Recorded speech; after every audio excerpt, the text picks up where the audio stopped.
morning, the 15th of November, which is, unless I'm mistaken... a notoriously busy day on the That's expressways. right, our own Catherine Duke's birthday. Happy birthday, Kathy. Thank you, Bill. And speaking of traffic, Not so it's bumper to fast, bumper. Kathy. From all of us here at the station and everyone listening out there, I'd just like to say best wishes. Thank you.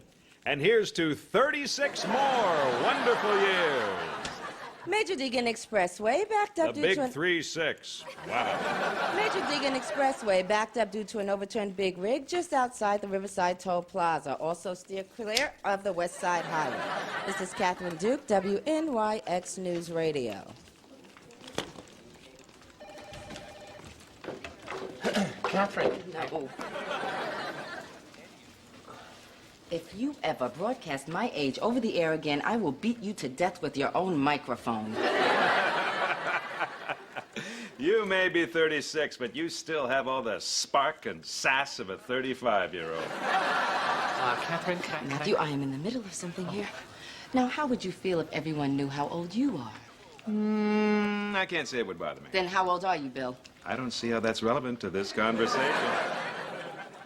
When's your birthday? That's getting a little personal, isn't it?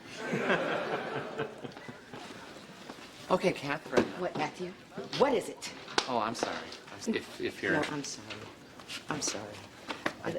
What is it that you want, sweetie? Yeah, I got something that might cheer you up, first of all.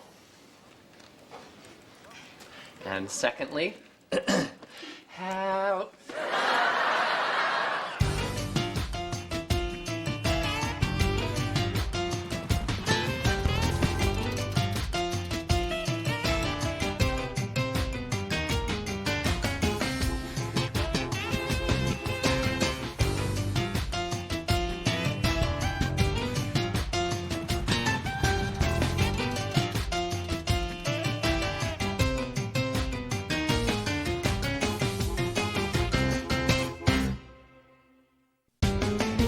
Morning, Dave.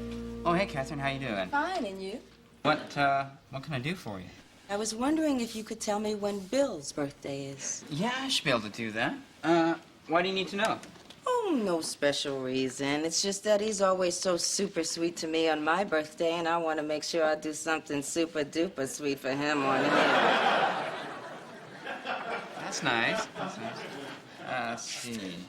There's W2 here, but, date of birth is blank. Check his I-9. No, blank too. Hey, Catherine, Happy New Year. Happy New Year. Just wanted to get that out of the way early. Here, Dave, Lisa wanted me to give you this. Okay, just a sec. Oh, Lisa. Oh, Lisa. Did you and Lisa have a fight or something? We had a little bit of a disagreement last night. You mean a fight? Okay, we had a fight. Well, what happened? We had a fight. Well, get to the good part, Dave. All right, I got a little bit heated and something popped out of my mouth. You threw up on her? No. I accidentally called her a name. Which one? Well, which one doesn't really matter, does it? The point is I regret it. Which one? The one that starts with B. Not the... Yes, the B word. Dave, you do not seem like the kind of guy who would use the B word. I know, I'm not. We are talking about bitch, right? Yeah, bitch. Well, I'm sure she'll get over it unless she decides to be a total... No, she's not gonna get over it. She asked me to give her the keys to her apartment back. Oh, I'm sorry. Am I interrupting? Oh, no. No. Just doing some work. Getting some work done. I just wanted to ask. What? Are you and Lisa mad at each other about something? No. Because this morning when you and me and Lisa were riding up in the elevator, there was this icy silence. I don't remember that. Don't you? Oh, it was horrible. It was like that. I'm thinking that maybe Lisa likes you. Maybe you like Lisa too. So there's all this sexual tension between Now, you. just get real, Matthew. They just work together. No, I know. That's why there's the tension, because it's taboo. Think about it. Taboo.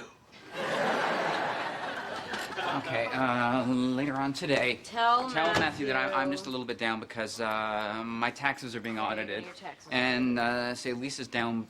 Just make something up for Lisa, okay? Okay, Dave, I will tell the lies, but I will not make them up. Okay, try PMS. All right, fine, but that'll be the 5th time I've used it this month. It just... The keys to Lisa's apartment. All right. What's in your hand? What hand? Your left hand. What are you hiding? Wow. Secret keys.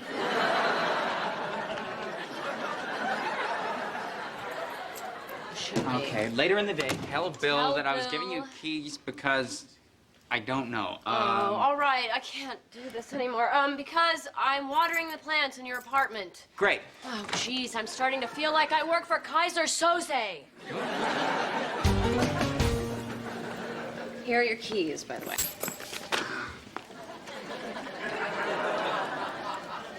What was that? What was what? Beth gave you something, and then you tried to hide it from me. What was it? Girl thing. Okay. So, how you doing today, bitch?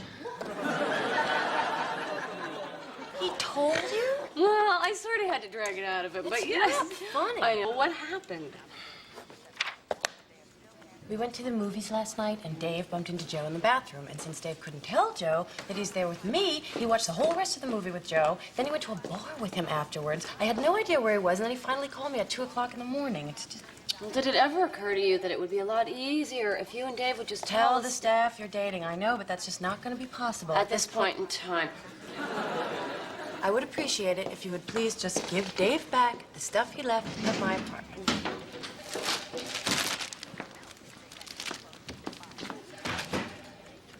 What was that? What was what? A white sock and a plastic bag. Oh. Okay.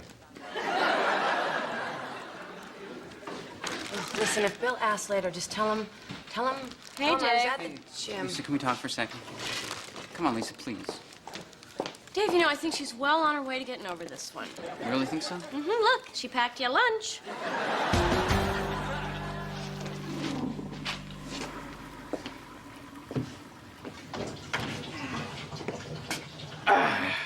Hey, Dave. Hey, Mr. James. Something troubling you? Yeah. Work related? No. Girl? Yeah. Lisa? Between you and me? Yes. Yes. Problem? Big fight. Due to? Argument. Issue? Temper. Hers? Mine. Hit her? No. Girl something? No. Call her name? Yes. What? B word. Bitch? Yes. Dog, now you're talking. You know what you need to do? Apologize? No, that's not going to make her feel any better. What she needs is to see you suffer. Well, how do I arrange that? Oh, I'm sure Lisa will think of something. She always does. Besides, she'll probably just tell all her friends what you did, and you will feel very, very ashamed. Yeah, except none of our friends even know we're dating, so she can't really tell anyone. Oh, then you're screwed. She give you the sock back? Yeah.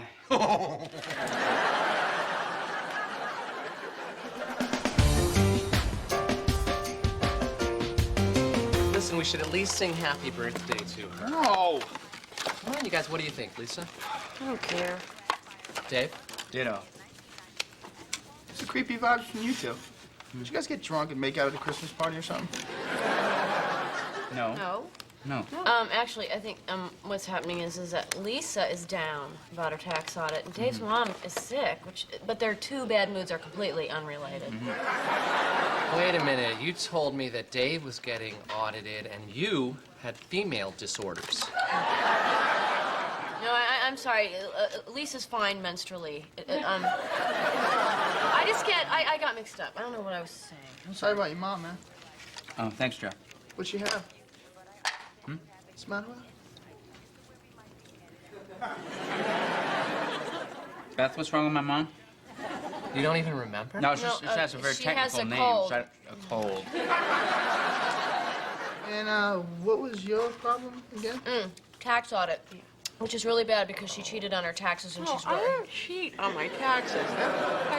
You know what? I don't want to do this anymore. You guys figure it out yourselves. I'm really sorry, you guys. I just can't take it anymore. I'm starting to hate myself. Hate yourself for what? For lying to my closest friends on a daily basis. I mean, I know it's for a good cause and everything, but so I'm standing there, right? And the usher goes, "Do you have the ticket?" And I did have the ticket, right? But I couldn't tell him I had the ticket, so I'm just standing there, right, with this date from hell, messing with these tickets, and not knowing exactly what to say. Oh my God, I can't take the pressure. Oh, God. Beth. Beth, Sorry. I'm sorry, Beth. Yeah. Look, hey, but, this isn't easy on us either. No. Exactly. Which is why you should just tell the staff you're dating. Beth, we will tell everyone. Yes, eventually. Yeah, when the time is right, we'll... Let me tell you something. The time better get right real soon, because I'm gonna crack and I'm gonna blurt your little secret out to the whole staff. No, you won't. Oh, yes, I did. How do you mean, yes, I will? Yeah. First person singular, future tense. No, I mean, yes, I did. Past tense, last week. They're just pretending not to know. Third person plural. Period. Class dismissed.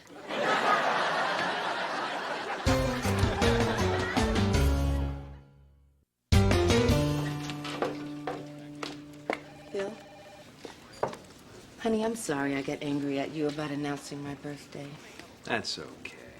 You're a Scorpio. I've become accustomed to your sting. Well, I'm really sorry. No hard feelings? None at all.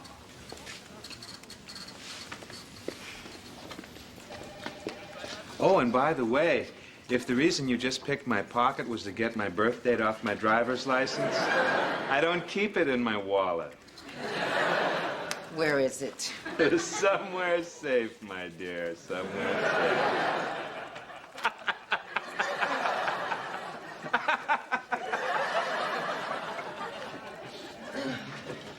Everybody? Everyone, could you come here for a second? What up? Well, Dave and I would just like to apologize to you For lying. about our affair. Yeah. Our romance. Our relationship. What relationship? Wait a minute. You guys are doing it? Beth, can we see you in my office for a minute? Now? Oh, my, this is delicious.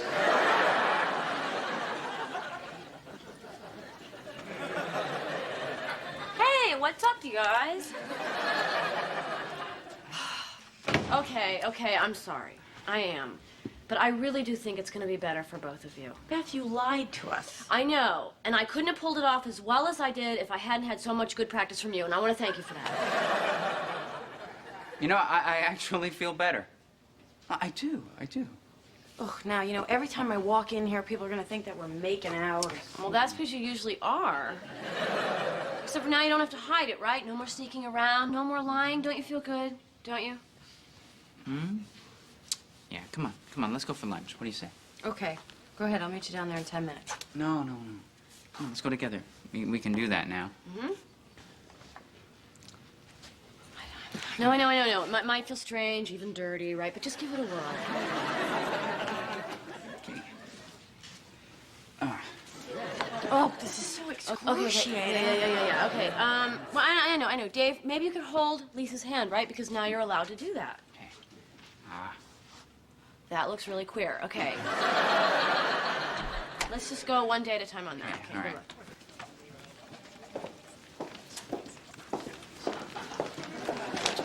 Hey, where are you two off to? I'm going to lunch. Me too. Yes, Dave and I are going to lunch together, okay? All right? Okay. Big whoop.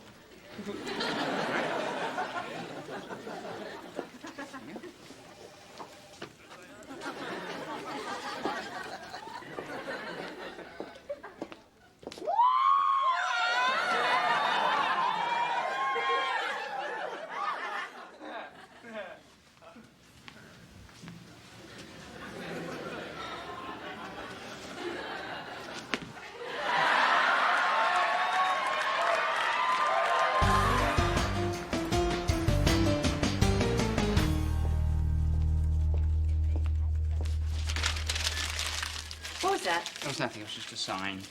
What'd it say? If this office is rockin', don't come a knockin'.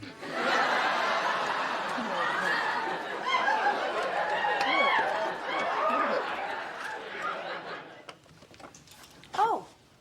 Hi, Mr. James. Hey, kids. The office wasn't a rockin', so I let myself in. Have a seat. So. It's all out in the open, huh? Yes, sir. Good. Which one of you is going to quit first? Well, sir, with all due respect, you can't really ask either of us to quit just because we're dating. Oh, of course not, and I would hate to lose either one of you. But if you think keeping a secret was hard, wait till you feel the pressure of the entire staff scrutinizing your every move. I give it about 3 months. Mr. James, I really don't think that the staff cares as much about this as you think they do.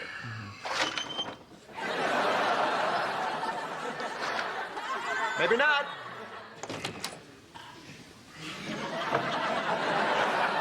Make that 2 months. So all we're asking for is a little respect, okay? Yeah, we're just asking you guys, as friends, to please give us some privacy. Yeah, because this is very hard for us. Yeah. I think we hear what you're saying.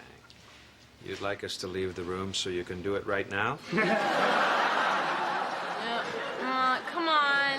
Come on, you guys. Now, let's take it seriously, because Dave and Lisa have been honest, and I think we should respect that, right? Thank you, Beth. I mean, this is a really, really rocky time in their relationship. Thank you, Beth. Why is it so rocky? Well, they had a terrible argument last night. About what? Lisa got mad at Beth, Dave. I really think that this is something we would rather keep between the two of us. Well, actually, Dave, I think that this should be dealt with openly and honestly.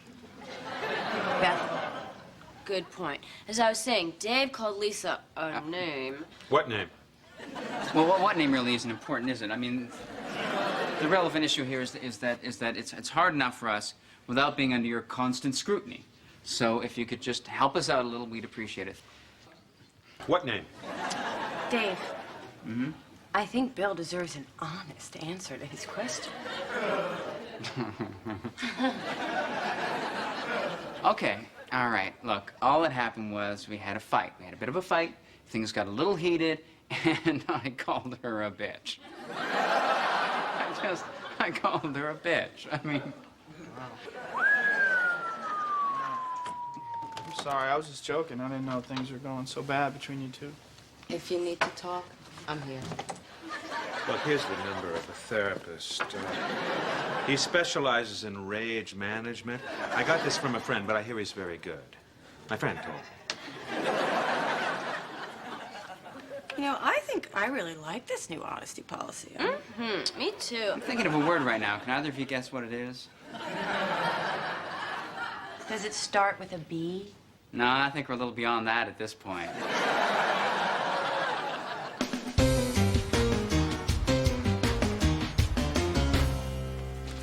Okay, everybody, listen up. When Catherine comes out of the booth, I want everybody to yell surprise. Can I ask you a question? Yeah. Why are you so obsessed with her birthday? Because last week it was my birthday and nobody remembered and it really hurt. Okay, this is gonna be fun. Here comes Catherine. Surprise! Go to hell. Okay, but first, don't you want to open your present? No. Catherine, you're gonna want to. Come on. Please. Open it. Open it. Open it. Open it. Open it. Seriously, though, open it. I put a lot of hard work into it. Look, it's... You just have to... Fine. open the lid. Fine. I love this trick. Where is it? She thought it was something big, but it's really just Oh, my God. How did you... You're What welcome. is it? What is it? It's a copy of Bill McNeil's birth certificate. Even his mom wouldn't give me his birth date or place, but I found out what hospital he was born at, and then the rest was easy. Oh, thank you, Matthew. Thank you, thank you, You're thank you. welcome. This is gonna come in very handy on a June 19th. Oh, and if you'll see, Bill is actually his middle name. His first name is, see it right there? Oh, my God!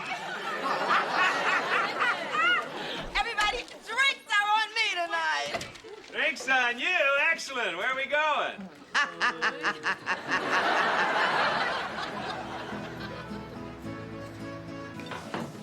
Oh, this is so weird. What's weird, Matthew? Well, seeing you two together, you know, like this, like a couple. I just keep wondering, did you guys ever do it on my desk? Very funny, Matthew. Thanks. But seriously, did you? No, Matthew, we never did it on your desk. Okay, now, does anybody else have any questions about our dirty little affair? 'Cause now would be the time. You could just get it all out. Go ahead. Look, I don't know about anybody else, but I don't really care what you guys do. We do have our own lives. Today we just needed a chance to, you know. Shake out the sillies.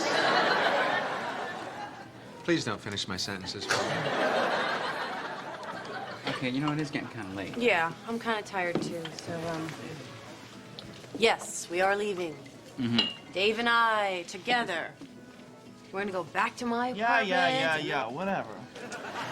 Anyone see the Cowboys-Bears game last night? Game. Oh, I missed the fourth quarter. What is that? Oh, you missed Good the night, guys. interception in the Good night. first half? I missed everything. Oh, it was unbelievable. Okay, they're gone. Why do you think he called her a name like that? Maybe she called him a name first. Well, even if she did, there are certain lines you just don't cross. It's just a word. Words can't hurt. Well, what if I were to call you a name? Go ahead, who cares? Okay, Evelyn.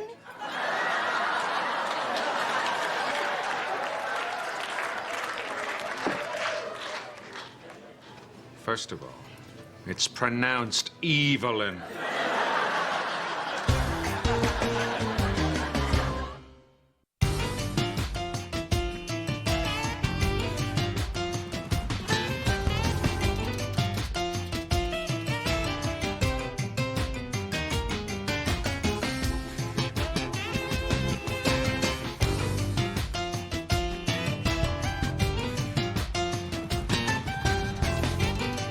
Keep what down? Could you try to eat more quietly? I can't work with all that crunching.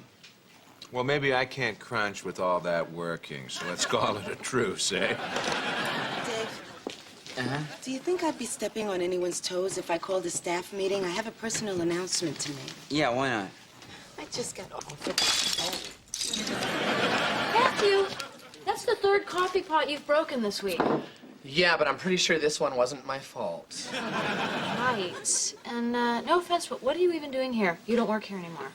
I know. I come here for the excellent coffee. You don't even drink coffee. Yeah, but somebody's got to brew it the way Bill likes it. I'm calling a little staff meeting, Bill. I'm a little busy right now. Busy doing what? Helping the captain find his way back to the good ship Crunchy Goose, or whatever the hell his stupid boat is called. Please, Bill, it's important. All right. Joe, honey, staff meeting. Hey, Lisa, can we have a staff meeting right now? Is there any way that it could wait? Catherine, I'm really pretty busy Well, it's right kind of important. Yeah, okay. Okay, Catherine, you have the floor. Okay. This is very hard for me to say, especially since I care so much about all of you. And I care so much about all of you. Some parts more than others. Well, as of today, I'm leaving WNYX. What? And I just wanted to call this meeting to tell you all, and, well, let's say goodbye.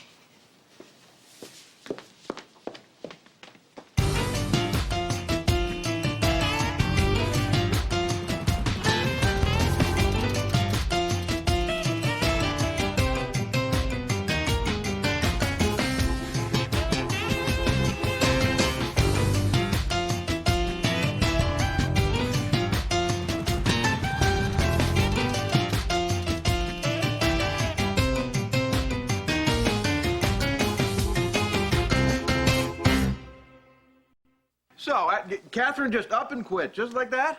Just like that? Well, why didn't anybody call me?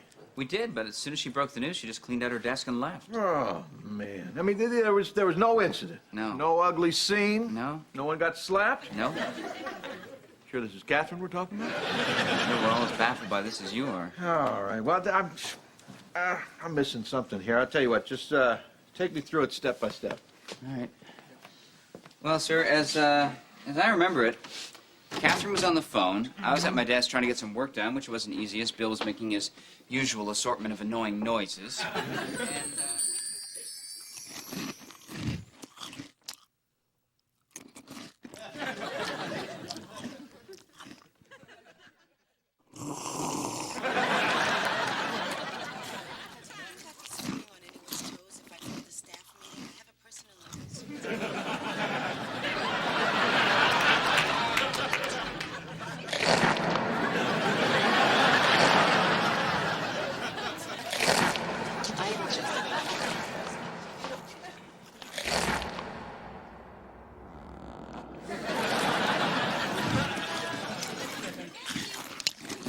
Hold it.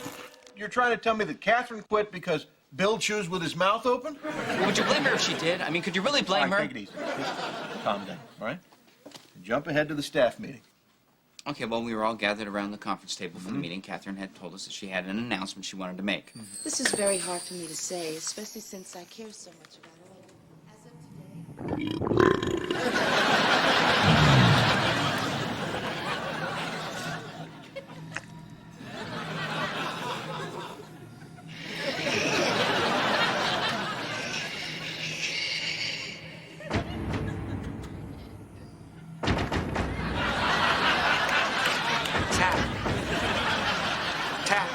Tapping over and over, like some sort of infernal metronome. Dave, here you go. I can draw you a nice warm bath in the mop sink if you want. Oh, no, I'm fine. I'll do it. Catherine? Hi, it's Lisa from work. Or ex-work. It's really not funny at all. Anyway, why don't you just give me a call when you get this message, because I'm sure that we could work out whatever's bothering you, okay? Okay. It's Lisa. From work. Bye. Desperate phone message. Very good plan. My ex-boyfriends do it all the time. Okay. If it doesn't work? They usually resort to stalking. So, if you're lucky, Catherine might show up on your fire escape tonight. Did you hear anything from her, Joe? No, but I know why she quit. Why? What was it? A couple of months ago, I was playing around, and Catherine said that if I didn't stop, she was going to sue me for sexual harassment. And now it looks like it's time to pay the piper. Well, what exactly did she say? She said, and I quote, "Joe, if you had any money, I'd sue you for sexual harassment." It's obviously a joke. Hey, sexual harassment is no joke, sweet cans. Besides, you don't have any money.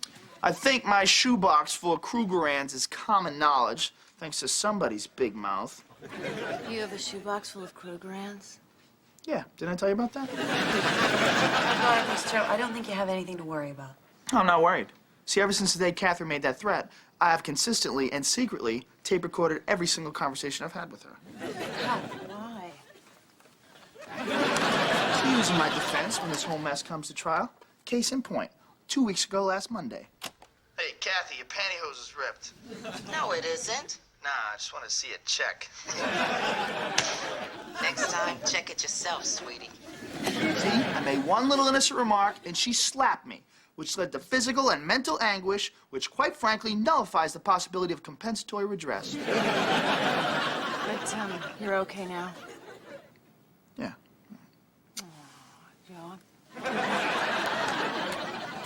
Well, then she just cleaned out her desk and left. That's not how it happened.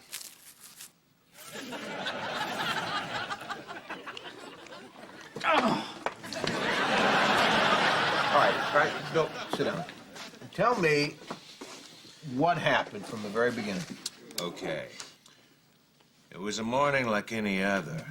I'm seated at my desk, enjoying a sensible breakfast. Suddenly, Dave. Yes, Dave.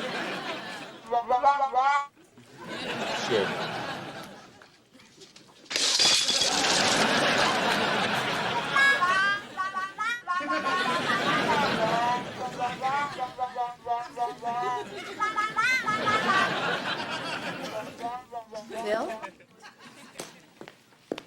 calling a little staff meeting, Bill. Good for you. However, I'm too busy to attend. Oh, please. It's important.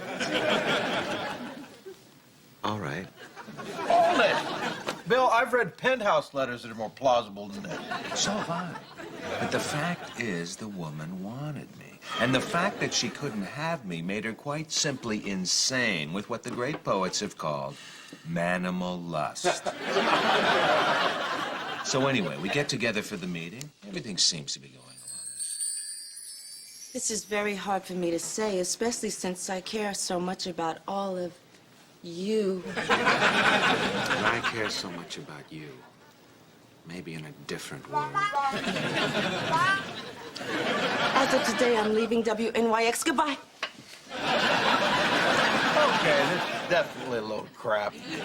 Jimmy, when true love is unrequited, the whole world is a load of crap. Dylan Thomas, 1987. So, just, when you get this, why don't you just call me, okay? Okay. It's Lisa. From work.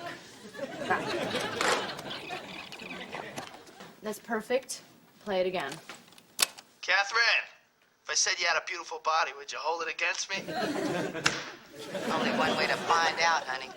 See, now I didn't say she had a beautiful body. I said hypothetically, if I were to say she had a beautiful body. Okay, hold on one second. Lisa, are you thinking what I'm thinking? That if I'd have handled this better, Catherine wouldn't have quit, and Jimmy won't fire me, which he probably will. Okay, as usual, you have your own thing going on over there, which is fine. What is it? Well, I'm going to say this to you again. I've said it to you before. I think Catherine really liked you. Beth, you have to understand that not every woman is attracted to guys that are strong, virile, and steroid dependent. And you have to understand that not every woman has a pinup of Stephen Hawking on her bedroom wall. I'm just not hearing it. Well, obviously. Here, play this tape again. Catherine, heaven must have lost a pair of angels, because I could see them bouncing around in your blouse. See? No, you have to wait for it. You okay, honey? Yeah, I'm fine. Good, because I was just thinking the devil must have lost his pitchfork, because I can see it in your... How could you miss a hint like that? Like what? And after that, she just cleaned out her desk and left.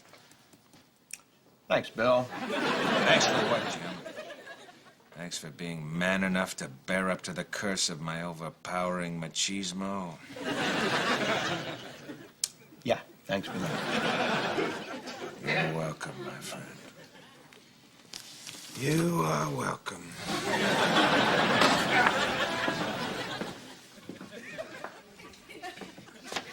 Do you want to hear how it really happened? From you? No. Okay. So Catherine is on the phone, right? I am making coffee for Bill. Where are the donuts? Oh, over here. Oh.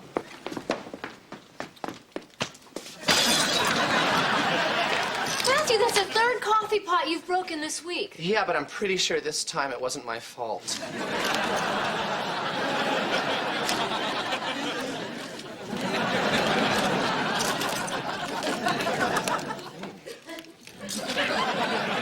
And then after that, she just cleaned out her desk and left. Well,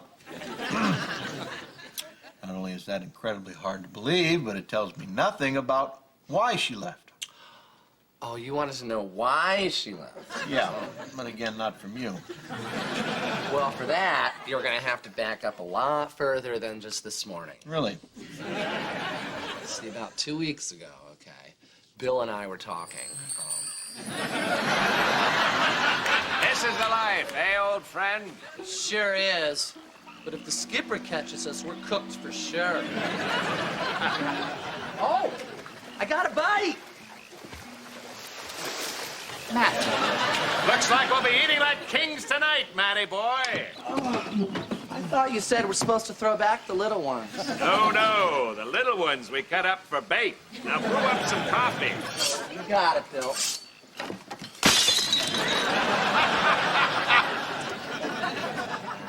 Vin. Matthew, Yeah. I think what you're describing is a dream you had, son. Really? Yeah. Nonsense. Uh-huh. Yeah, you're probably right. No, what about the part where me, you, and Injun Joe went up to Muff Potter's place? What about that? Well, that was real. That was definitely real. Oh, no? Okay. Oh, good times.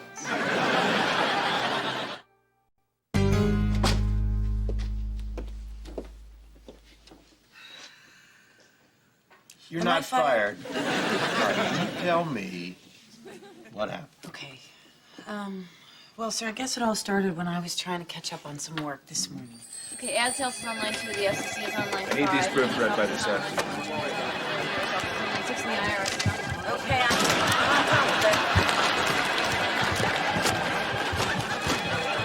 Hey, Lisa, I want to remind you that I hate you and I'm telling everyone what you like in bed. And I need you to tabulate those demographics for Bill's drive time ratings. Have you done that yet? No, actually, Of course not. Do you have a place? Thank you. I'll do that for you. There. Done. Okay. Oh, now when Lisa gets really horny. Hey, Lisa? Yeah. Would it be okay if we had a staff meeting right now? Actually, Catherine, is there any way I can wait? I'm really busy right That's now. it. I quit. And it's all because of you. Okay. I'm sorry, actually, I know I should have been paying more attention. It's fine. Think twice. Why don't you go freshen up, okay? All right. Is he okay? Yeah, she's fine. Ad sales is still holding for you on line 2. So you're telling me that Catherine just cleaned out her desk and left, and that's it?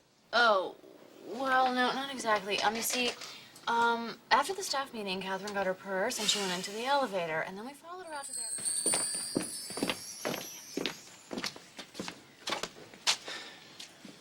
I guess I should call Jimmy. I already did.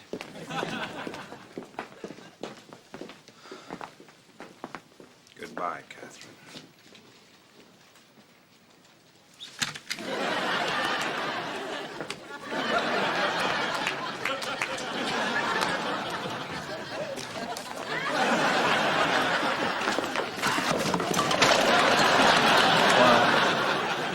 Incredibly cold and heartless.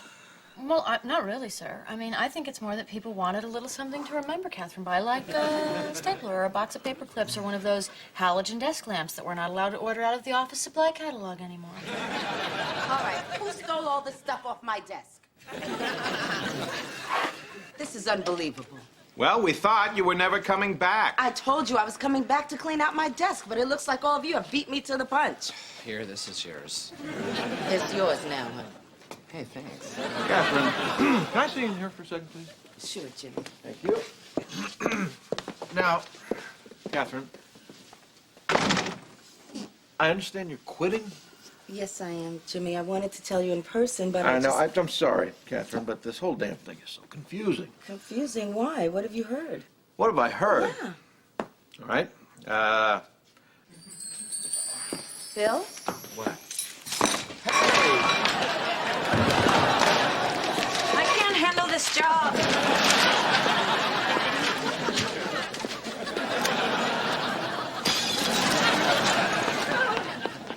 Bill, I'm fixing for another homoerotic adventure on the Big Muddy. Very, very confused man. Well, Jimmy, it's really simple, okay? I got a phone call this morning. Look, can I take some time to decide? Well, you're our first choice, but we're on a timetable here, so... You know what? I'll do it. I'll do it. Welcome aboard. Thanks. I'll call you in a few hours with the details. Okay, bye. Dave? Uh-huh. Do you think I'd be stepping on anyone's toes if I called a staff meeting? I have a personal announcement to make. Yeah, why not? Matthew! I've just been offered a job to be the London correspondent for a new satellite news service. Dave, can you believe it? Okay. And they want me to leave right away. I mean, I guess these things happen quicker than you think they will, but oh my God, Dave! Uh-huh, yeah. And then I just called everybody together for the meeting, said goodbye, and left. Oh, well, see, that makes sense. Yeah. You do realize that those people are completely nuts. I'm sure gonna miss them. Yeah, of course you are. Of course you are. Look, Catherine, I am really, really sorry to see you go, but an opportunity like this, you just can't pass it up. Oh, thank you, Jimmy. Come here. Oh! Now, let's go see if we can set these idiots straight. Hey, idiots! Well, would you look at that? Thanks, everyone. Matthew, I thought I told you I didn't want that stapler. Oh, sorry. Catherine, this is beautiful. Yeah, that is nice. Can I talk to you for a minute? Yeah, sure. Alone? Okay. Okay, what is it? Well, it's just, well, you know that I liked you, like you, and, I just kind of feel like an idiot for not knowing that you like me too. Oh, Joe, that's sweet. Thanks. Can I ask you something? Sure. Are you trying to tell me that after 5 years of putting out every womanly signal I've got, now that it's too late, you finally notice? Notice what? Oh, guess it's better late than never. Look, I'm on a plane to London at midnight, so why don't you meet me at my apartment at 8 o'clock sharp? Here are the keys. Meet you for what? You still can't figure me out?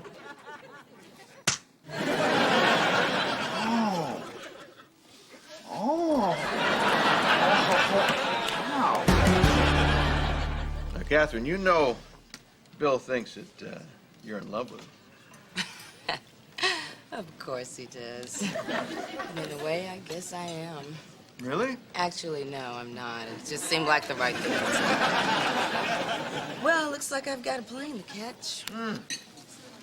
Oh, sweetheart, you know that we love you. Gonna miss you, Catherine. I miss you, Lisa. You're back.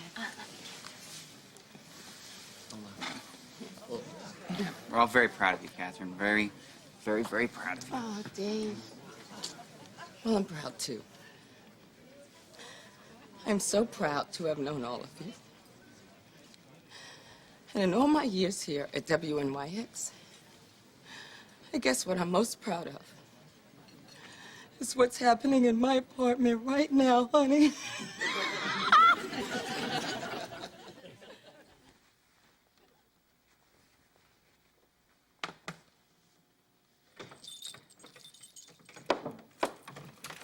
Here's Mr. Wonderful.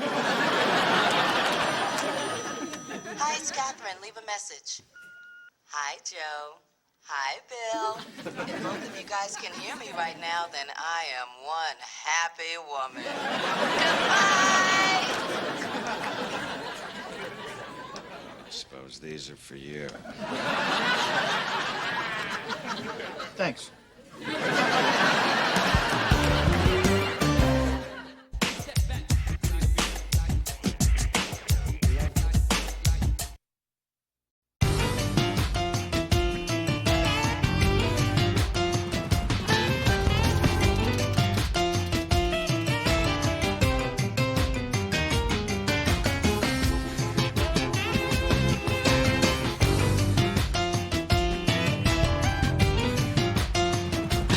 Yes, exactly.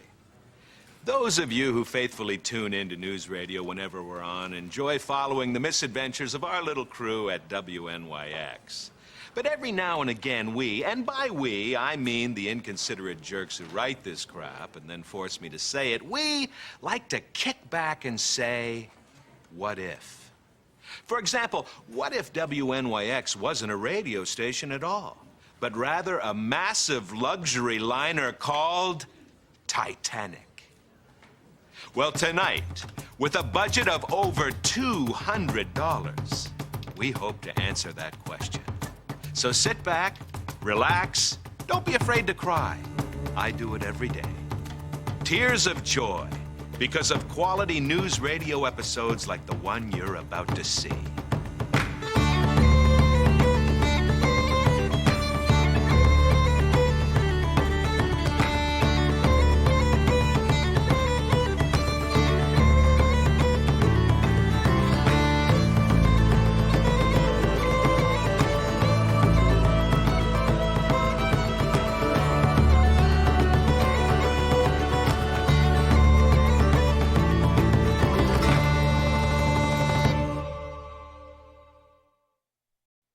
So, once we clear the North Atlantic Straits, we should have pretty much smooth sailing. Sorry I'm late.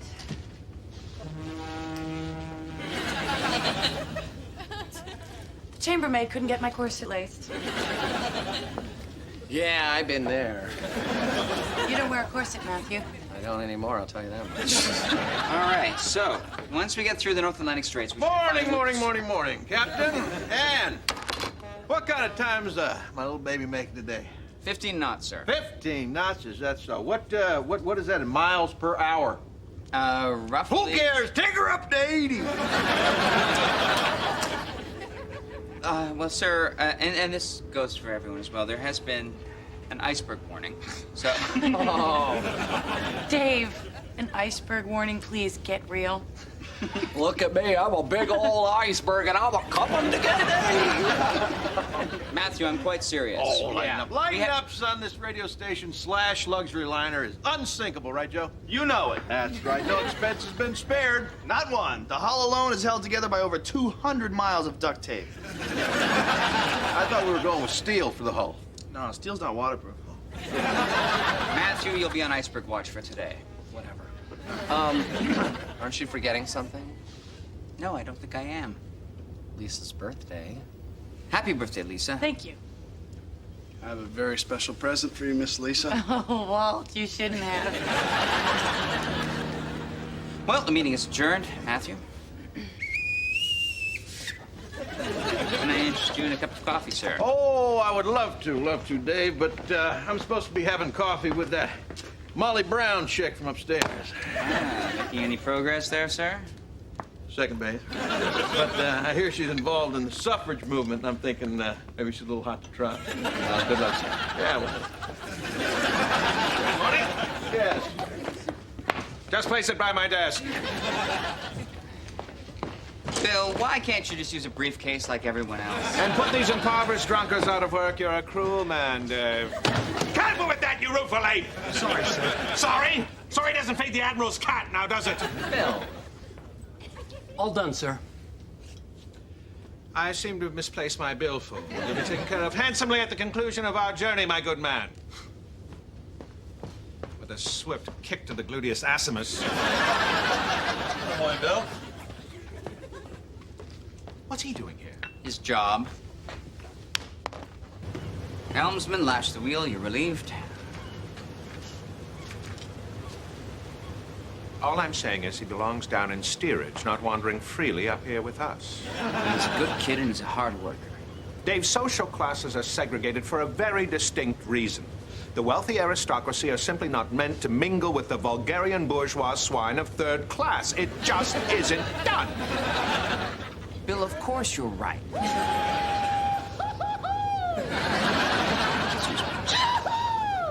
I'm king of the world!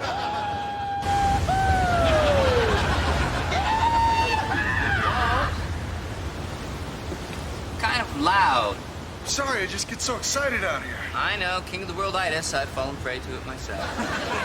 Now, why don't you just calm down and come on inside? All right.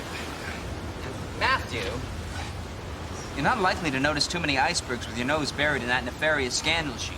Aw, gee whiz. Matthew, what if I told you about swearing on the ship? I will not have it. Darn. Matthew!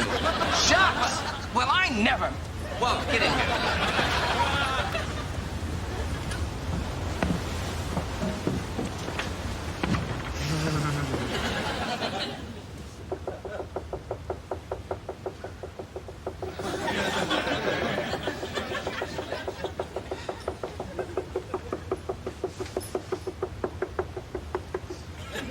Iceberg?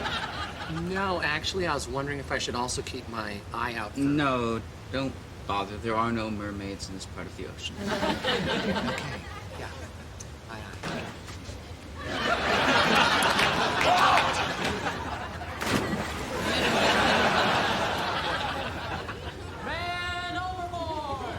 Wonderful.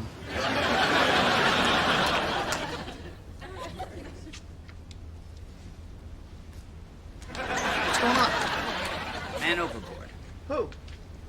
Who do you think?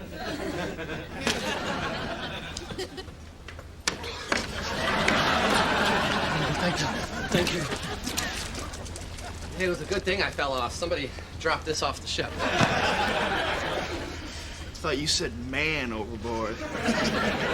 You know, you don't have to make that joke every time I fall overboard. Well, Matthew, if you didn't fall off the ship at least 3 times a day, he wouldn't be quite so tempted now, would he? Yes.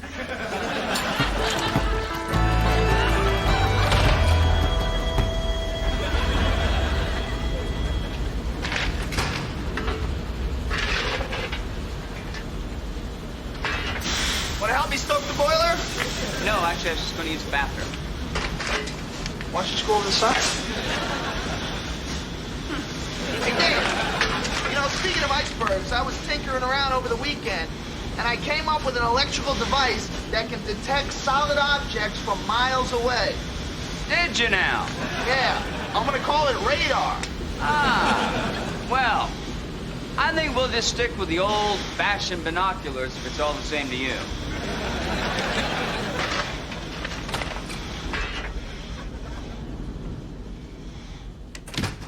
Radar. Walt, that is so sweet.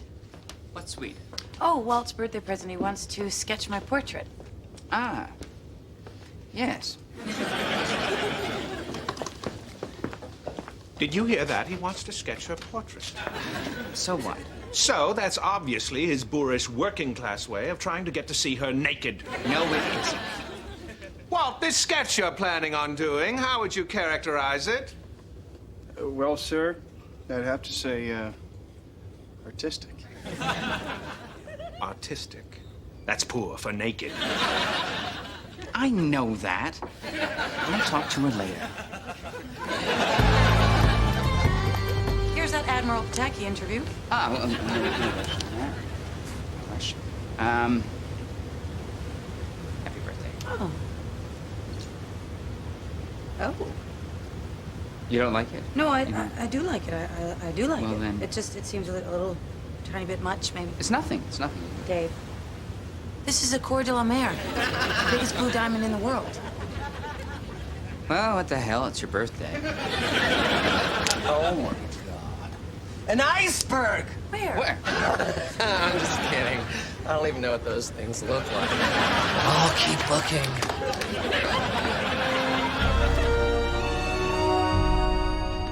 SOS, old man, SOS. Major trouble ahead. Joe, engine's full stop. Prepare to reverse on my command. Who's this? It's Dave. Dave's not here, man.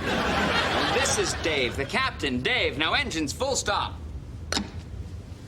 Iceberg? No, not one of your mythical icebergs. This is real. Walt and Lisa.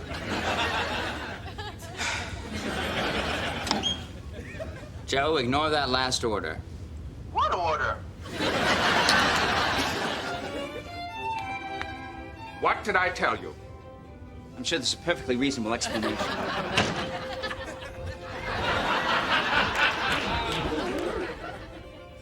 Do you want to borrow my gun? No, I'd really rather not. Dave, your reputation has been indelibly besmirched. You're right. Hand it over.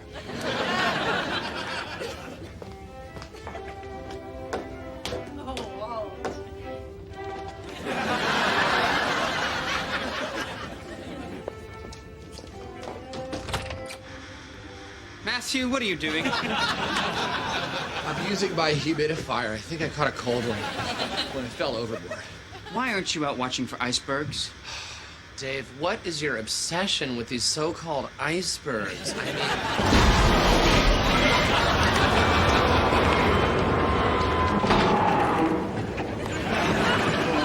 Engines, full stop. Check below for damage. What was that? We hit a berg, a big one. Well, Dave, I'm no scientist, but a bird isn't gonna rock the boat that much. No, not a bird. A berg. An iceberg. That one. Whoa, that's a big-ass old iceberg, isn't it? Joe, how is everything down there? We're taking on a little water, but besides that, we're fine. You sure? Yeah, everything's fine. Everything's fine. Don't come down here.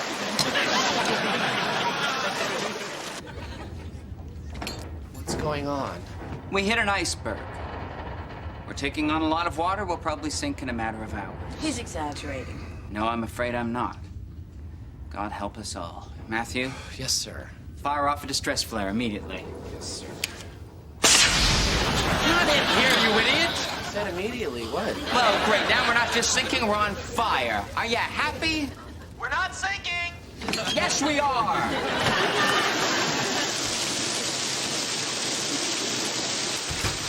Hey, dude, you want to give me a hand? I'm a little busy right now. Got a bottle opener? No. Hey, by the way, the downstairs toilet's backed up. How bad? About up to here. Go away, I'm busy. Need any help, Joe? Help doing what? I'm fine. Everything's cool. Good. You thirsty? Yeah, I can go for a full phosphate, I guess.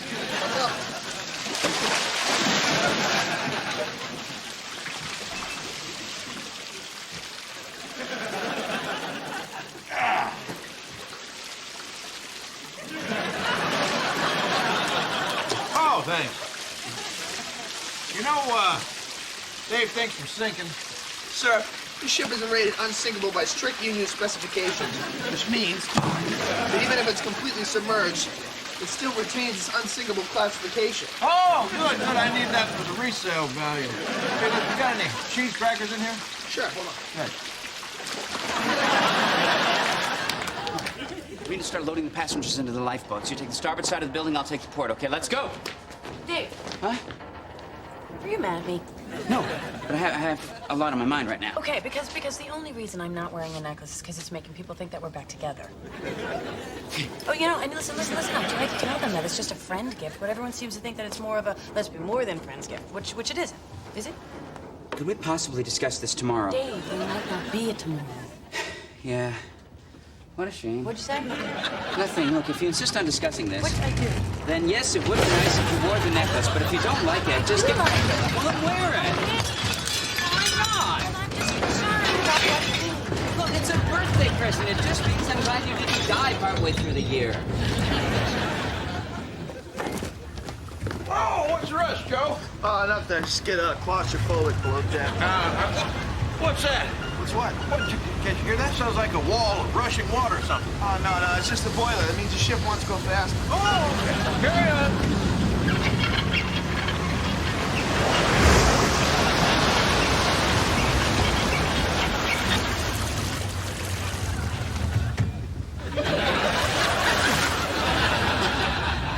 Walt, Who's that? it's Bill. What can I do for you, Bill? I'm still waiting on that soda. What's taking so long? Well, Bill, there's kind of a lot of water down here. So? Bill, don't you think I should come back up there? Not without my soda, you shouldn't. Come on, I'm really thirsty. Okay, Bill, I'll do my best, but it's really, really wet. Sounds like someone's a little wet behind the ears. Literally.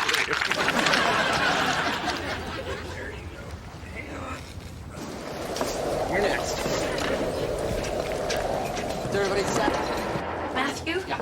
I need you to get these in a lifeboat immediately. Whoa, hold on. What's going on here? Well, I've got these paintings, sir, and I want to make sure that they get into a lifeboat. Oh, yeah? Well, let me see them. What? Look, what the hell is that supposed to be? Well, this is Degas' ballerina. Crap. Actually, this one is by a painter called Double crap. Monet. And I have Doge's paint poker. Oh, well, now see, this one I like. Now, that's what I call art. Make sure this one gets back away safely. That's right, sir. Yeah, well, I'm always right. Carry on, carry on. Watch yourself. Fellas, I think, despite what Joe says, the ship is sinking. Yes, that's what I've been saying all along. What finally brought you around?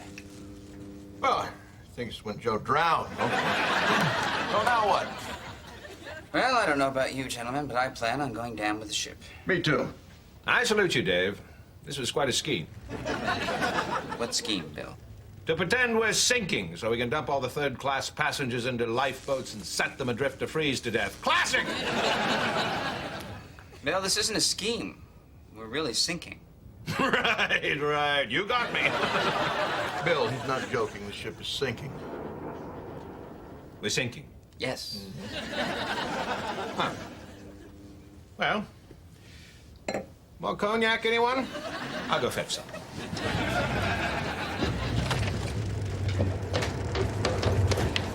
Hold that boat! I've got a heart condition, and I'm a woman. Bravery was never his strong suit. Oh, don't worry, it won't get far. No, I... Well, you know those lifeboats. Uh-huh. They're made out of paper mache. The next life. To the next life.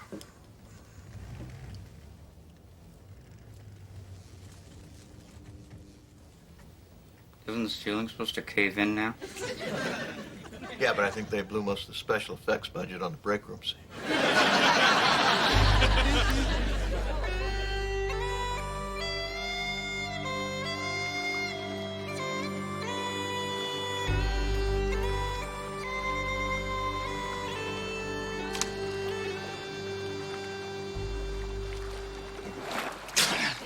Lisa, if you didn't want the damn necklace, you should have just said so. Dave!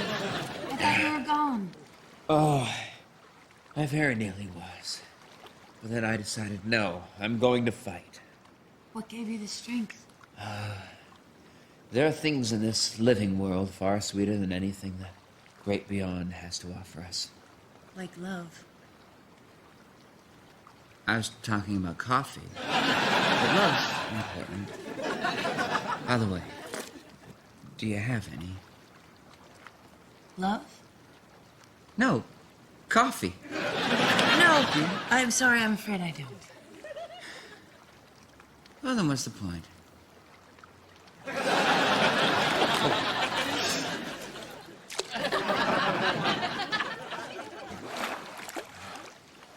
Hello, Lisa. Bill! I thought you were gone. I will be if you don't give me a hand. Freezing my buttocks off in there. Bill, thank heavens. Oh, hi, Lisa. This desk is a little crowded, Matthew. Well, you're gonna need a lookout, aren't you? You're a terrible lookout. Oh, so I screw up once and suddenly I'm terrible. Hello, Jim. He doesn't look so well. He's dead. Oh. Well, in that case, he looks great. Well, 2 guys and 1 chick. Looking good for me. You know what? I think I'm gonna swim for it. Which way is New York?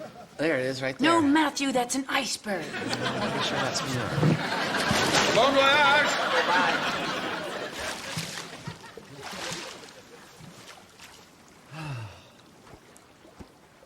Well, Yes?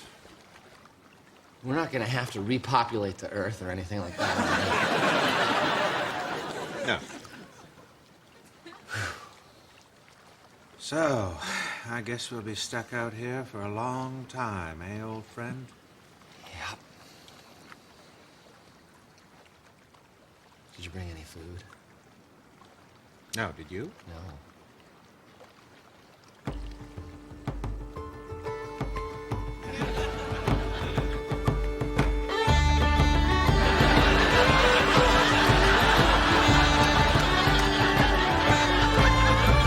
Well, there you have it.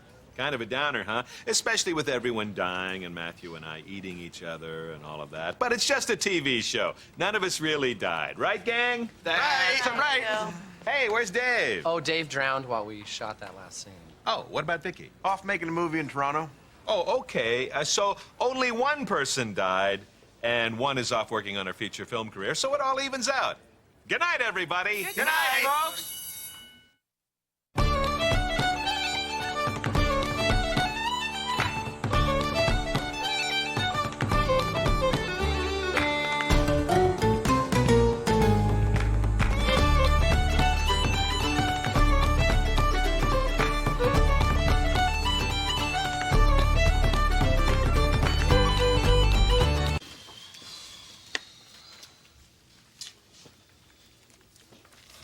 Well, as far as memorial services go, I thought that was very nice. Yes, it was. Very nice. Nice. The flowers sure were beautiful. Yeah. Very nice. Pretty. Oh, you know that arrangement they had of roses that was shaped like a broken heart? Yeah. Was that supposed to be because Bill died of a heart attack? Or? No, Matthew, that was me. I sat on it in the limo. Oh, the irony of that would have made Bill laugh. Yeah. He would have been all, hey, look, it's a broken heart because I was sitting at home watching television and I had a heart attack and died.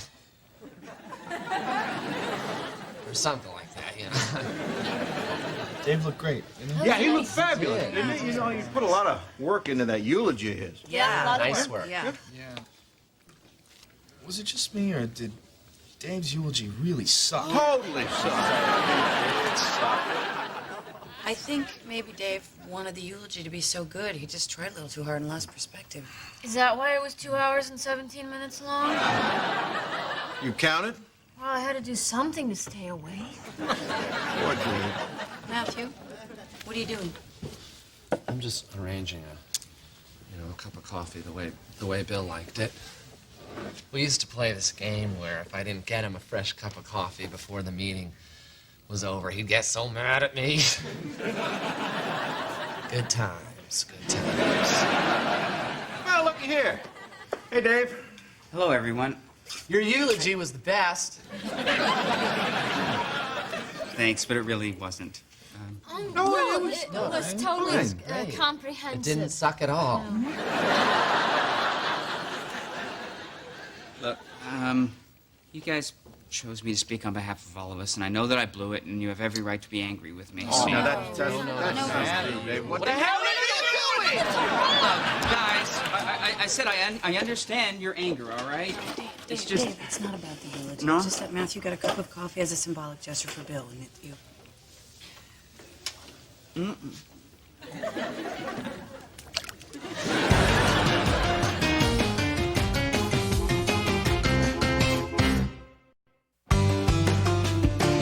Are you guys busy? No. In fact, I was telling Dave how great I thought his eulogy was. Oh. Why don't you tell him now? Right, oh. Yeah, Dave, I really liked it. Yeah, anyway. How you doing? Are you all right? Honestly, Dave, I don't know. I just feel... Oh, am I kidding? I've never felt better. How so? Well, okay, between you and me, Bill's really not dead. Matthew.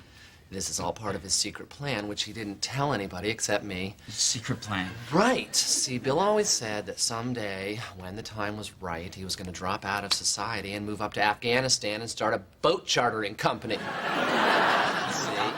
see? Uh-huh. So Yeah. Bill did it. He finally made his little dream a reality. Yeah, you're right. Yeah, I guess he really pulled it off, huh? Yes, he did. But I read his book. Yes, you did, you magnificent bastard. Yes. You know, Dave, keep this between you and me, okay? Because I promise it won't leave this room. Dave. Uh-huh. I think you have a little bit of a problem. I think Matthew just... Oh, I know. He told me about Bill opening up a boat chartering company in Afghanistan. Oh. He told me it was a scuba diving school in Nepal. And right about now, I bet Bill's just tooling around some lake up in the Himalayas in his own private submarine. Right about now, it's about 3 o'clock in the morning in Kathmandu. Well, in that case, he's probably sound asleep, which is nice, too. Matthew, can I talk to you just for a few minutes? Sure, Lisa, what up? You know what? I bet he put the sub on autopilot. That way he can catch a few winks before the sun comes up. You know, I hope the air isn't too thin for him up there on the hill. Well, it is, but if you take the submarine down to the right depth, it'll... Anyways, Lisa? Huh? You wanted to talk to me? What up? Oh, yes. Just 1 second, though, because first I'd like to talk to Beth and Mr. James and Joe in here, alone. Now, I am really very afraid of what's going to happen to him when he finally realizes that Bill is gone. He's probably just having a weird reaction. I'm sure we all had weird reactions when we found out. No, I did. Yeah, what'd you do? Went over to my parents' house at 3 in the morning and climbed into bed with them. I used to do when I was a kid. That's not so weird. My mom didn't think so, but that was the first time I met a new husband. She was a little uptight. Nice guy? Yeah, pretty much. You know, he snores too much, but I put a stop to that. What about you, Mr. James? I was at home when I got the call. I mean, the whole situation got me so angry and confused, I sort of punched a hole in the wall. Did you hurt yourself? No, it's just drywall, even though I specifically told my contractor to use concrete, so... of course, that made me angrier, so I, went outside. I saw the landscaper's backhoe, and I kind of sort of drove through one side of my house and out the other. So basically, you kind of destroyed that house you've been building for 3 years. Yeah, pretty much. I mean, thank God I had that tree fort built, or I'd be sleeping on the street right now. Wow. All I did was go for a really long walk. Where'd you go?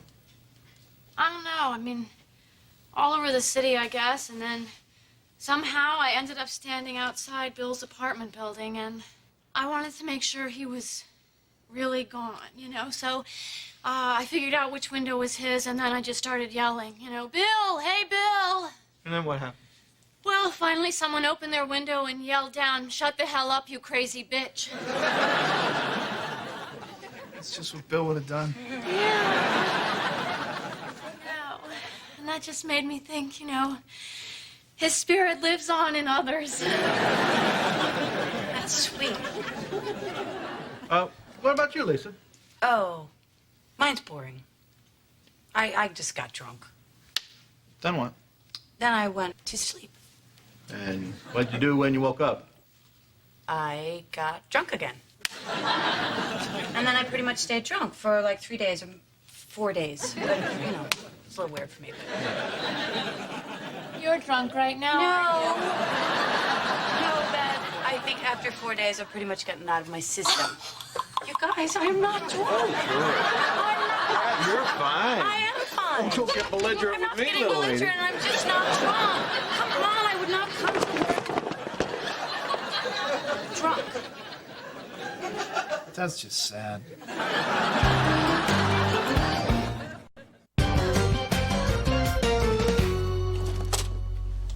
Hey, Dave, what you up to? Just re-editing Bill's eulogy.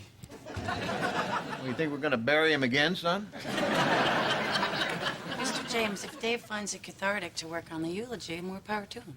Cathartic? Ooh, that's a big word for a pie-eyed drunk. I am not drunk, okay? I am not drunk. I was drunk. Yes, I was drunk for 4 straight days, maybe 5. But I am no longer drunk. And besides, I seem to remember the 2 of you throwing back more than a few at the wake. At the what? At the wake, at Bill's wake. Lisa? What? We didn't have a wake for Bill. Right.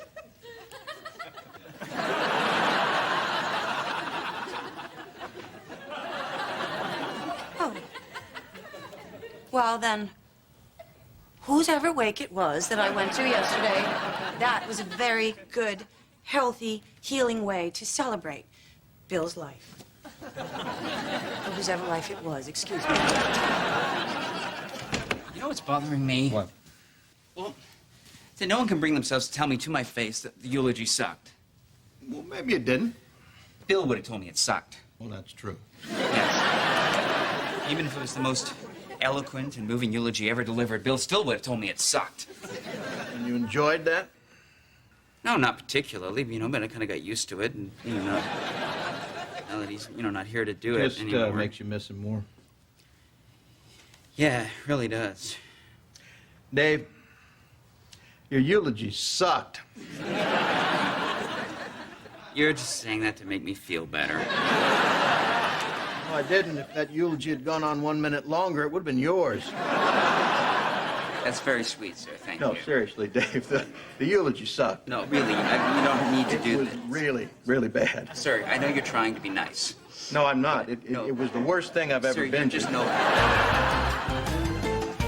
Oh, good, everyone's here. Well, I have 2 surprises for everyone today. The first one comes all the way from London, England. Ladies and gentlemen, Catherine Duke. Hey! Good to see you. Oh, I caught the first red eye. Hey, sweetie pie. Oh, Dave, I'm so sorry I missed your eulogy. Oh, that's all right. It's okay. It's available on 4 90-minute cassettes. It sucked. It was really Long bad. and long, Dave. Thanks, everybody. Thanks. Second surprise is that, apparently Bill asked his lawyer to deliver this envelope to me if anything was to happen to him. And I wasn't supposed to open it till we were all gathered, so let's see what it is. All right, I'm supposed to read this aloud. Here we go. Dear everyone, if Dave is reading this to you, I've either been fired or I have passed away. Since my formidable talent would preclude the former, I'll have to assume that the latter is true. Someone please explain that one to Matthew later. I don't get it. I'll explain it to you later, dude. Thanks. He continues. I know this is strange, but I just wanted to make sure that my final wishes are observed. Wish number 1. I wish I weren't dead. Jimmy, get your best people on this one, if you would. Ha, just kidding. Attached, please find envelopes containing personal notes for everyone. Please have them distributed to the appropriate parties. Matthew seems like the ablest man for this very challenging task. I'm on it. Who's got Joe? Yeah. Hey, why don't we read them out loud? That, Beth, Okay. you start. All right. Dear Beth, I am sorry about that time I said that your outfit looked like something you fished out of the garbage can after the circus left town. That's really the only thing he ever said that hurt my feelings. No, what about that time? Please, Joe, just let me have the moment. I meant it as a compliment, but somehow it came out wrong. That's very sweet. Dear Joe, I'm sorry I intentionally broke the printer by my desk every Monday morning and made you fix it. I knew there was something up with that printer. I only did it because I enjoyed hearing your voluminous redactions on the prior weekend sporting events.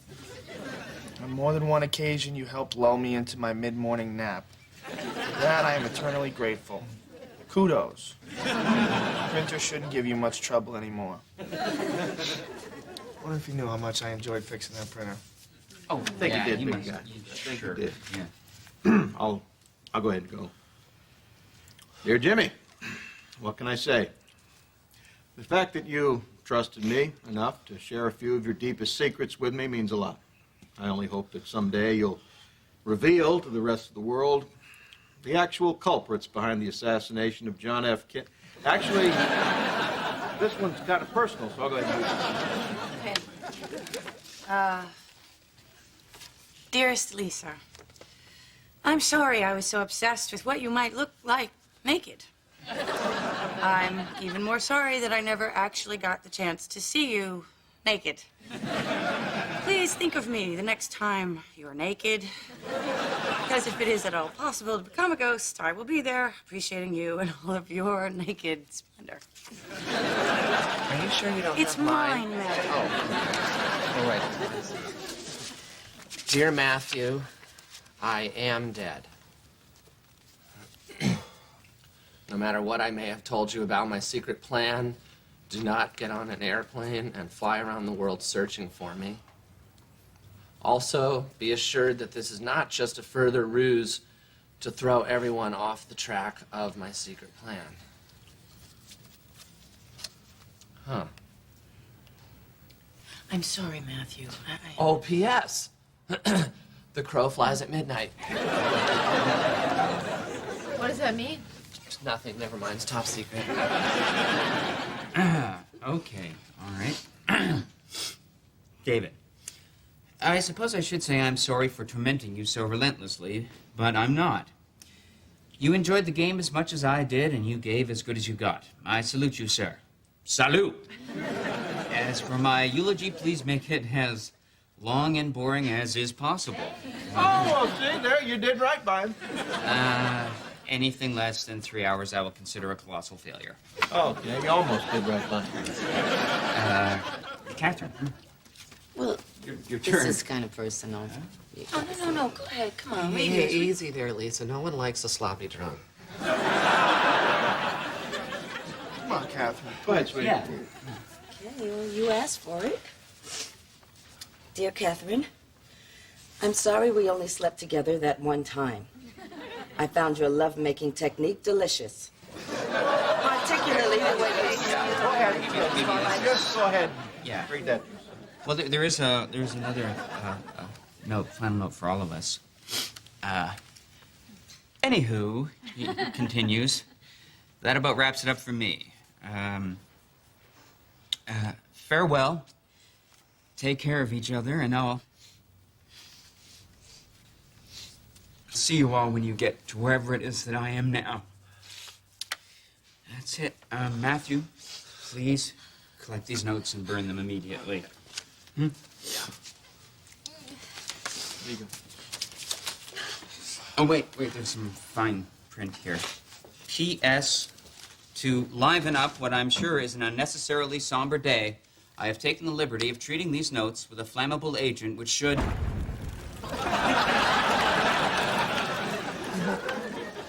Joe, my office is on fire. Come on in.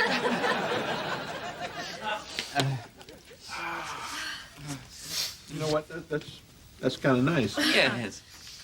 Too bad we don't have any marshmallows. Well, I only have one. Oh, God.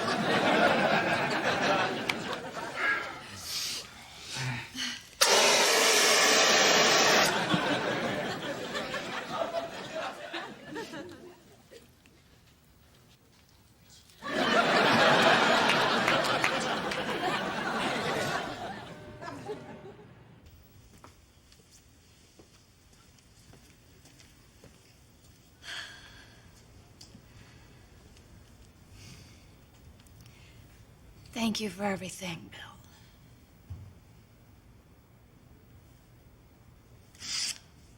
Oh, God, not just the stapler. Well, I think you know what I mean.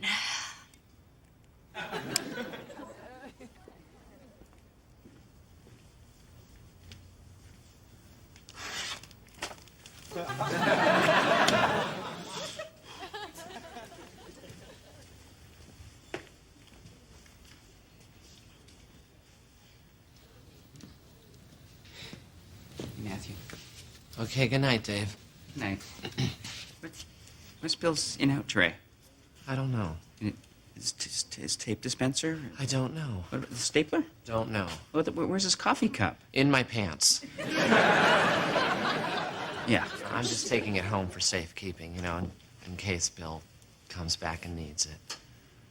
Oh, and Dave. Between you and me, Bill did not sneak away to some foreign country to start his own business. You know, I'm starting to suspect that myself. But don't tell the others that he is actually dead, okay? Because I don't think they're ready to face the truth. Yeah, okay, I promise. And one more thing, Dave. Uh-huh. If, by some incredibly weird turn of events, Bill does come back, don't tell him I put his coffee mug in my pants. Good night, Matthew. Oh, hey. Hi. blotter? I would actually rather have the Rolodex file if that's okay. Yeah, sure. How come? Because Bill always used to do this thing that really made me laugh. On the front of the cards is everybody's name and address and stuff like that, and then on the back was a sketch of what he thought they might look like naked.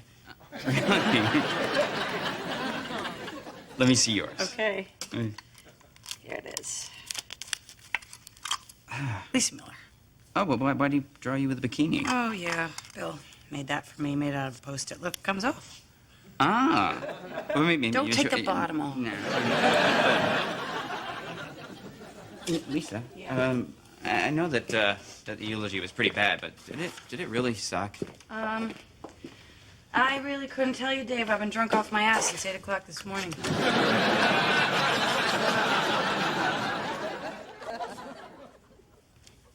Hello?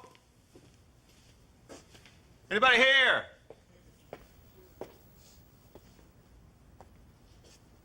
Okay, boys, come on in. This one right over here. Just take it downstairs, put it in the van. Sir, if you want a desk, I know a No, thanks. But I want this desk right here. All right. Let's go.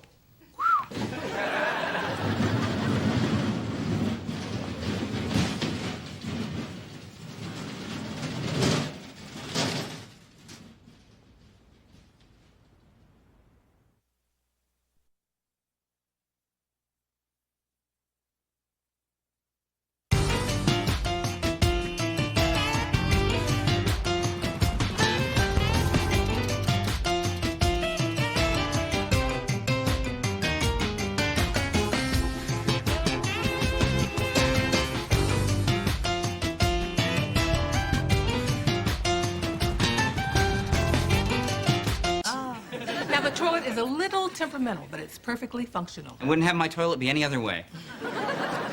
Now, you will see the occasional roach in the kitchen. Well, we're all God's children, huh?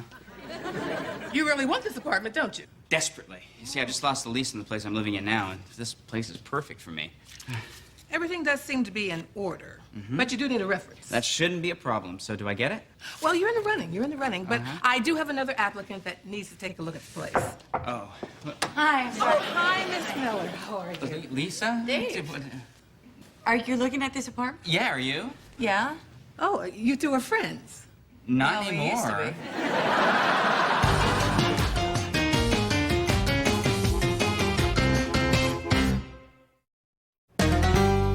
Joe, can I see you for a sec? Yeah, sure, what's up? Correct me if I'm wrong, but this is the official WNYX webpage. Am I correct? Created with Gorellyware. Oh, good. It's where people come to learn a little bit more about who we are, what we do, right? It's all about information. Good. Just checking, because, see, this webpage is crap. You know what? I'm guessing you're new to all this internet stuff, and for the uninitiated, a lot of this can be confusing. Well, how can it be confused? There's only 3 things on it. Joe Gorelli's college basketball pick of the week. 10-6 against the spread. All right, some scam where you get college girls to email you their phone numbers. Presented as a survey, which is totally legal. All right, then there's a blurry picture of some guy lying on a rock. It's not some guy. It's Bigfoot. She's pregnant. Okay. Joe, this sucks. I know we haven't had a whole lot of hits, but word of mouth takes a while to build up. Joe, I've been giving you extra webmaster pay for the past 6 months. All right, please don't cut the webmaster pay, okay? Just give me till the end of the week and I'll fix it. No, I'll give you the end of the day, then after that I'm just gonna pull the plug.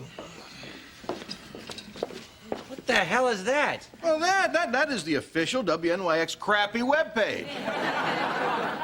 No, not the web page. Who's that lying on that rock? It's Bigfoot. No, it isn't. Where'd you get that? Dude, I'd like to tell you, but that would put the life of a trusted source in jeopardy. That's me, isn't it?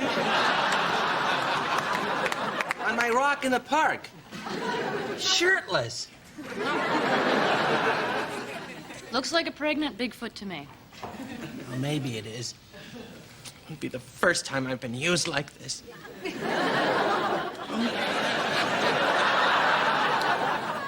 Thanks for covering, Joe. No problems. Keep those pictures coming. Come on.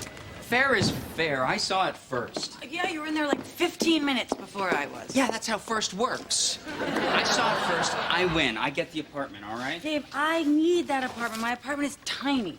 Yeah, well, I'm gonna lose my apartment. Yes, well, my apartment is tiny and it's in a crime-ridden neighborhood. Oh, really? Because I used to come over to your place all the time. You never mentioned crime then.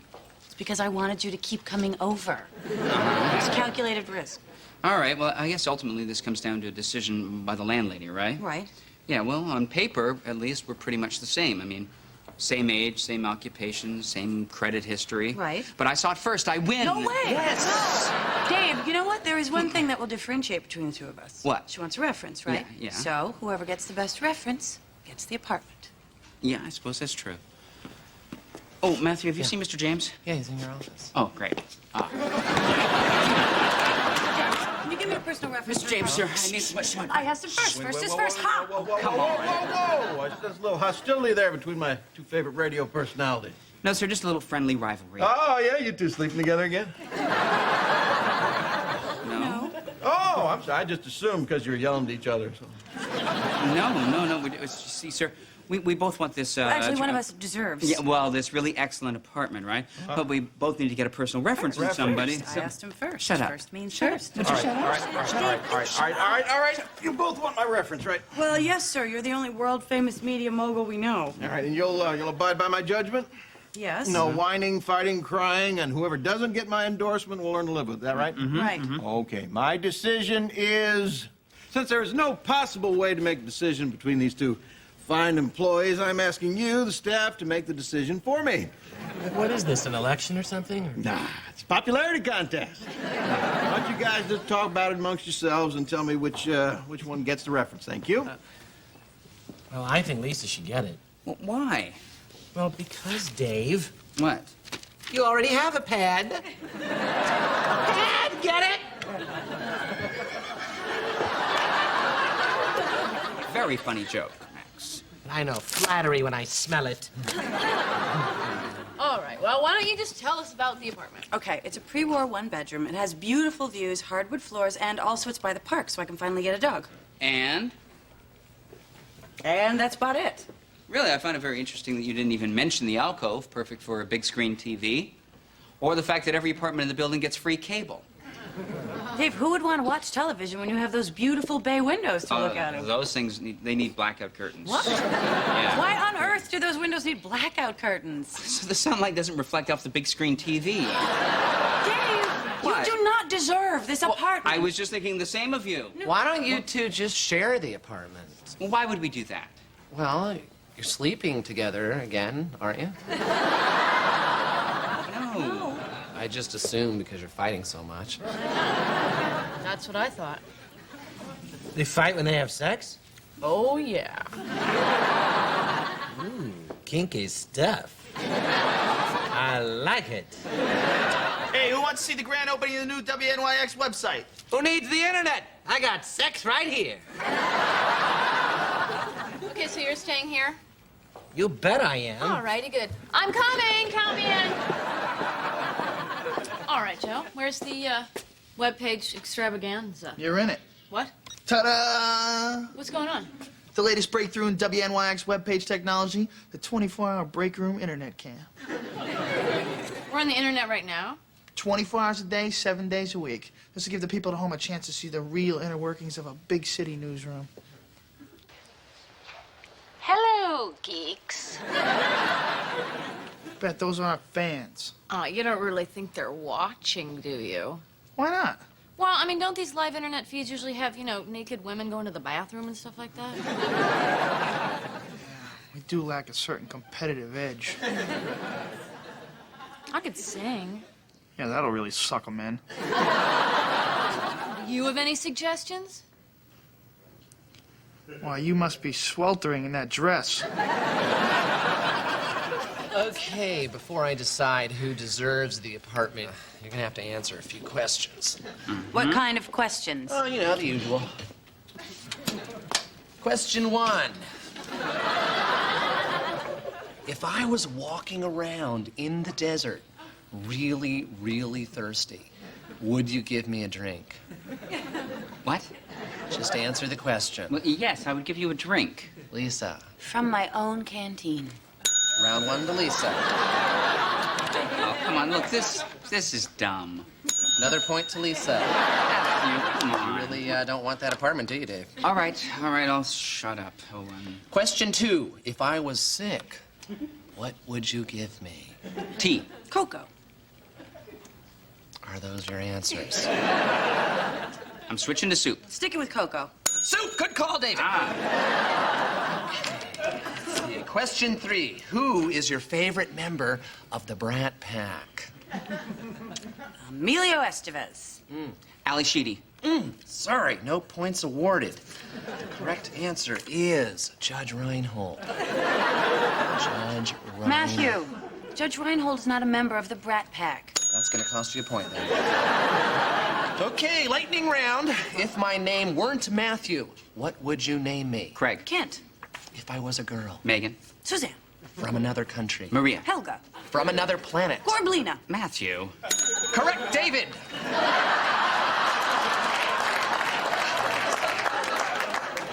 What is the final score? Yeah. Oh, I'm afraid we have a dead heat here. What? No, don't worry. I'll just come up with some more questions, and we'll settle this whole thing out, okay? Why don't you take some parting gifts, vitamins, pencils.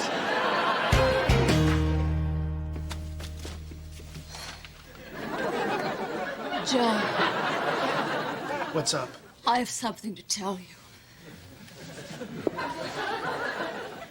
I'm pregnant with your baby. Whoa, heavy. Shouldn't we be married? Hey, kids. Beth, you know a marriage based in a big city newsroom like this doesn't stand a chance. Hey, what the hell's going on? We're spicing it up for the camera. Oh, you got any hits yet? 150 so far. Wow. Okay, I will leave you two lovebirds in peace. I just came to get a soda, a James Mont soda. Fully owned subsidiary of Jimmy James Incorporated. Hey, everybody, field trip. What? Dave says we can use our lunch hour to check out that apartment they've been fighting over. Oh, that sounds like fun. Oh, are we going to be married or not? Stay tuned. I'm getting a very sort of Dave-y kind of vibe. Me too. Wait a minute. Over here, I'm getting a real Lisa feeling. Oh, yeah. It's like a warm spot in a pool. Oh, yeah, Dave, I could totally see you in this place. Uh-huh. Right here, you picture your mom on the wall. Oh, yeah. You on the phone here, talking to your mom. You on the couch right here, thinking about your mom. Hey, you guys did tell me this place had a gourmet kitchen? Well, neither one of us is much of a cook. So. Yeah. Oh, that's a shame. It's gorgeous. It's got those gleaming white sinks and that Hansel and Gretel oven in it. Well, the man who lives in this apartment, he'd never go hungry again. Yes, but Max, who do you picture living here?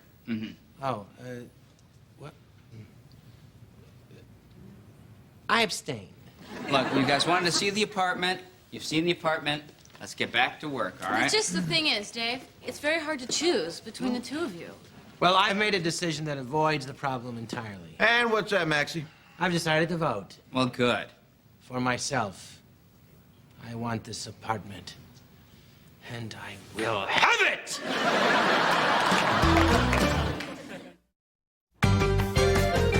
Well, it's like you said, it's a lovely space. You're obviously a woman with impeccable taste. Yes, I think so, too. Au revoir to you. I cannot believe the landlady is doing this. She said she wasn't taking any more applications. And I think she was very impressed by my Peabody Award. It's totally outrageous. You know that, don't you, Max? Yeah, we've suffered enough for this apartment without having to deal with you, too. You don't know what suffering is. I live in an extended stay motel in Fort Lee, New Jersey. Do you have any idea what that's like? Oh, come on, Max. Fort Lee is great. Yeah. I mean, you've got that fort and...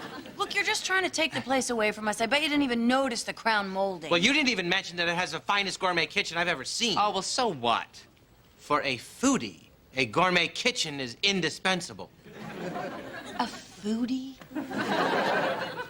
one who appreciates, nay, adores food. Otherwise known as a glutton. Otherwise known as a connoisseur. Now, if you'll excuse me, one of us has to work for a living so we can pay for our new apartment. Can't you threaten to fire him or something? Inflicting suffering on him is pointless. He already lives in Fort Lee. How am I doing? Good, but you can't move stuff. Keep still. Okay. Are people gonna buy this? That you're an alien? That I'm a dead alien. Not if you keep moving your lips, they won't. Okay. All right, now listen, I'm just gonna cut into the plaster breastplate, all right? If I go past that, just say when. When? Or now. Whatever. Get the lens. Oh, God. Well, Beth, I can't think of a better way to spend our coffee break. That's right, Joe. If it's a choice between actual alien autopsy or coffee break, you can bet that I will always choose alien autopsy. That's just the way we are here at WNYX. Okay, now let's cut this bad boy open. Oh, God, that tickles. Shut up. Okay, kids, come on. It's time to decide on the apartment. Let's go. Coming.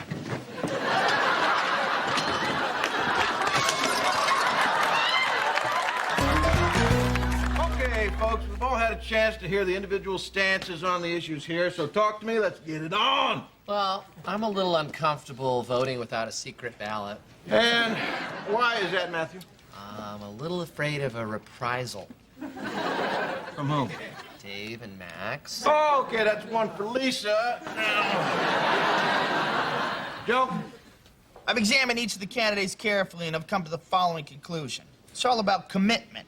Now, Dave here has made a commitment to a very impressive array of consumer electronics, while Lisa, on the other hand, has only a stereo and an alarm clock.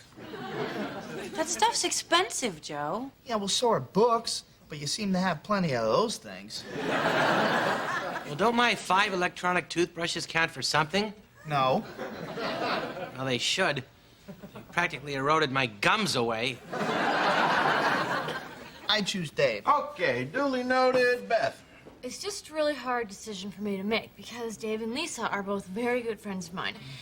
And they're not always hitting on me like Max is. But then I started to think, like, what if, right? I slipped up and I said yes to Max. Yes, you can hit on me, right? Then I would be waking up in the beautiful apartment with the Okay, nice that's one views. for Max. So, we've got 3 candidates, 3 voters, one big-ass deadlock. Well, sir, are you going to break the big-ass deadlock? Well, David, it's just an emotional issue we got here, all right? I mean, life-changing choices, maybe sex, maybe violence. Hey, this is great internet. What are you talking about? I'm talking about a tie-breaking vote on the internet. No, sir, you can't leave this up to a random group of strangers. Oh, I can and will. Okay, now scoot, everybody. You got a half an hour to prepare your statements. Go on, get out of here. Go on. Okay, you. Now, what the hell are you supposed to be? Yeah, when Joe first approached me to play the role of alien, I was skeptical myself. Until I read the script, I realized it's the part of a lifetime. Matthew, Yeah. I get it. You're an alien. Mr. James, if I asked you to describe Mr. James, would you say human being? Probably not. Thank you. See, alien comes from a small mining town. Loves life. Gosh, working in the personnel department sure makes a girl hot. Joe! Sorry, Julie. Hit the bricks. Hi. Joe, she really worked for me? For the next hour. Well, I'll be a dirty bird. Okay, so we interrupt this program to bring you Decision 99, the road to the apartment. Today, WNYX gives you the chance to vote on which employee deserves a really great apartment. After each candidate speaks, you will be asked to vote. Joe here will tally up their votes. Thank you, Joe. And the winner will get a letter of recommendation from me, James, the man so nice, they named him twice. We have first Mr. Dave Nelson. Dave? Right there. Thank you. Ready? Sir. Yes, thank you, sir. Go. Hi, I'm Dave Nelson, and I think I deserve this apartment for one simple reason. I saw it first. Just as Columbus claimed this great nation because he saw it first. Although, yes, of course, technically, he didn't really see... I mean, the native peoples were here first, so they hence would have seen it before he did. Okay, time. Dave Nelson, I saw it first. Next up is Max Lewis. Max. And go. Hello. I'm Max Lewis, news anchor and family man. Well, actually, I don't have a family yet. But with this apartment, I can get the process started by bringing home women. And after all, what's more important than family? Time. Thank you. Next we have Lisa Miller. Where the hell is Lisa? Come in. Come on. Right here. Go. Hi, my name is Lisa Miller, and one of the reasons I wanted an apartment was so that I could get a dog. Like Daisy. Oh. Of course, if you don't vote for me, Daisy's going to have to go back to the pound. No! I can't believe you would sink that low. I hear some dogs are happier at the pound. That's where their friends are. Well, it's over. Well, I'm not conceding. Give it up, dude. It's the puppy by a landslide. Well, in that case, let me see. My puppy. Okay, what? No, she's going to be pleased as punch. Yeah, no, thank you. Thank you very much. Okay, bye-bye. You can move in tomorrow. Thank you so much, Mr. James. You're going to be the first person we have over. Oh, good. See, thank you. Okay, that's enough. Sorry. Thank you. And, sir, I want to thank you, too, for taking me in until I can find a new place. Oh, no problem. You know, Fort Awesome is a lonely place in the winter. Just me and the hounds, you know. Hounds. Yeah, they're a handful, but keep me warm at night. God bless their enormous canine hearts. Well, I guess that's it for the internet, Mr. James. We gave it our best shot. Yeah, and it worked, too. I mean, we got all kinds of hits and viewers and all that other computer jazz. Why are you shutting it down, sir? Because we hit a peak, Dave. I mean, where I come from, you got your cute girl and your puppy. You're talking about a happy ending there, Bun. You've got the soul of an artist, sir. Well, I'll take that as a compliment. How'd the shutdown go? That was nothing. I just pulled the cord from the back of the computer. How'd the others take it? Well, I really didn't have the heart to break it to him. I'm going to tell him tomorrow. Okay, that's probably for the best. No! I won't go back on the air until this is settled. But Max, I can only love you as a friend. But what about our secret trysts here in the break room? That was before I learned that you're not just my lover. You're my cousin. Surrender, Earthlings! Oh, no! Oh, my God! It's the ghost of the alien! Paralyzed!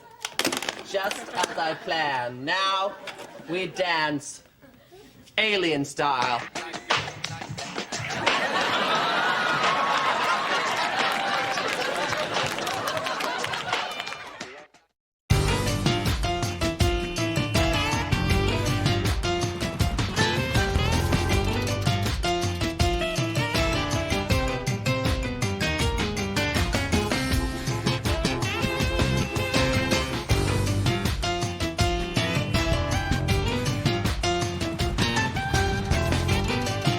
A couch in it.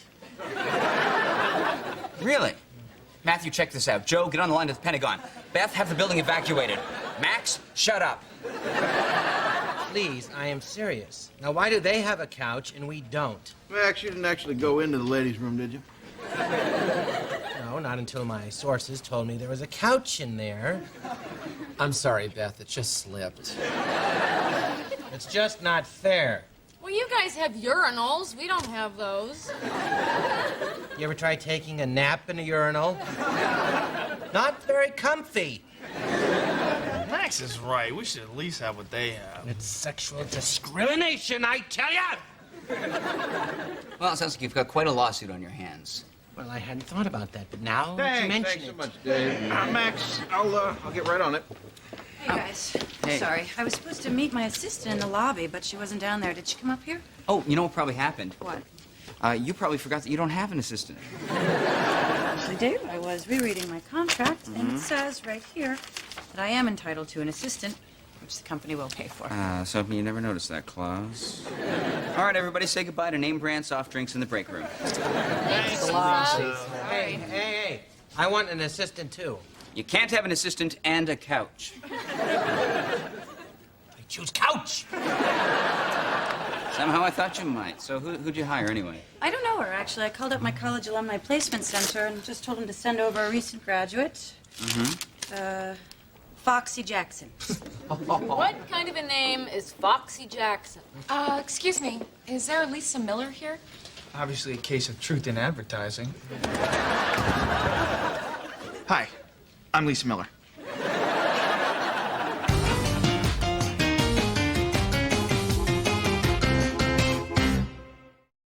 Okay, just to recap, when you answer the phone, you say... Good morning, Lisa Miller's desk? Yes. Actually, why don't you just make it Lisa Miller's office? I don't know if I feel comfortable lying like that. I mean, you don't have an office. I know, you're right. I'm sorry. I'm just kidding, really. I feel very comfortable lying, actually. Oh. We ought to get along great. If you don't mind my asking, what kind of a name is Foxy? Well, I grew up on a farm, and when I was a kid, I used to go into the hen house to steal eggs, like a fox. Oh. So they started calling me Foxy. What's your real name? Gwathmey.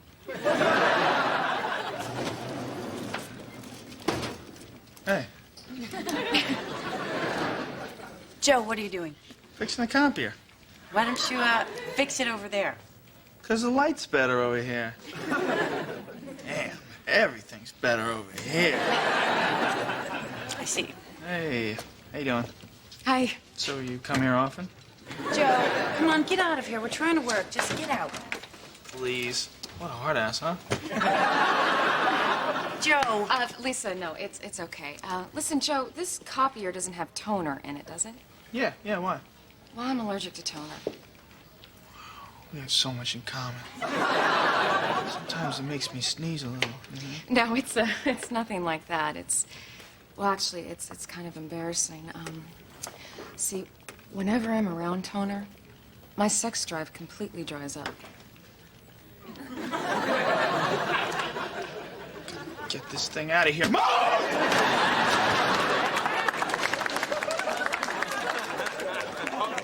Ladies and gents, boys and girls, children of all ages, I present to you the WNYX Men's Room Couch. WNYX Men's Room Couch. What'd you think? It's a little small, huh? Well, yeah, sure. Yeah, but I didn't want to, screw up the feng shui in the room there. So why don't you go ahead and sit down and have a seat and check it out.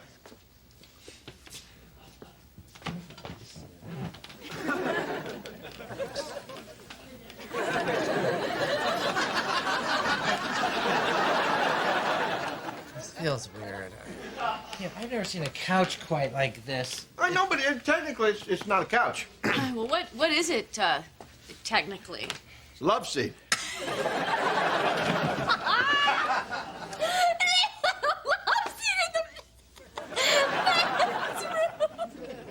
All right, Beth, you want to give us a minute alone, please? Oh, sure. Yeah, you need a minute alone with your love.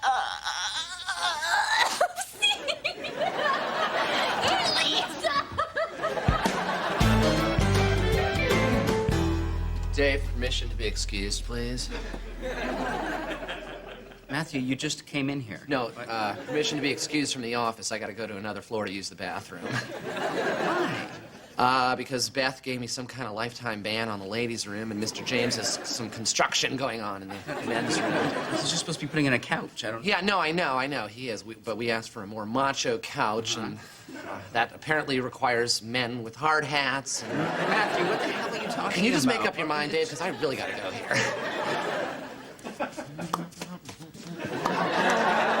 Okay, you're excused. Thank you. Hey, Matt. Gotta go. Dave, could you look out here and tell me what you see, please? Doesn't look like Matthew's gonna make it, does it? Besides that. Joe hitting on your assistant? Yes. Ah. Foxy is here to enhance my productivity, and she cannot do that while Joe is teaching her dirty words in Italian. All right, well, ask Foxy to come here and see what we can work out. Thank you. All right. Foxy, Could you come in here for a second? Sure, what's up? Is Joe giving you a hard time? Well, it's nothing I can't handle, but it's very sweet of you to ask. Just doing my job. Listen, by the way, thanks for cutting that article out for me. Oh, that was my pleasure, really. Don't worry about that. What article? Oh, Lisa. It was nothing really. It was just we ran into each other in the break room. And It's not often you find somebody who has a passion for tap dancing like that. Passion is a curious thing. Foxy, I left some notes on my desk. Would you mind just running in there and typing them out for me? Yeah, sure. Ta-ta. Ta.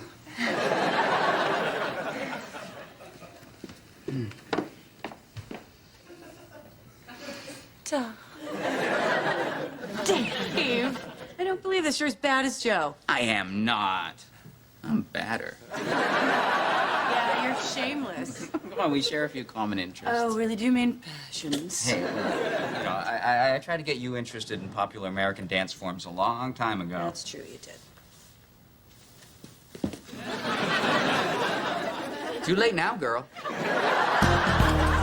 Great. Thanks a lot. And Rusty, really good work on such short notice. Okay, you ready? Are you ready to see the new men's room? Yeah. All right, Matthew, drum roll, please. Oh.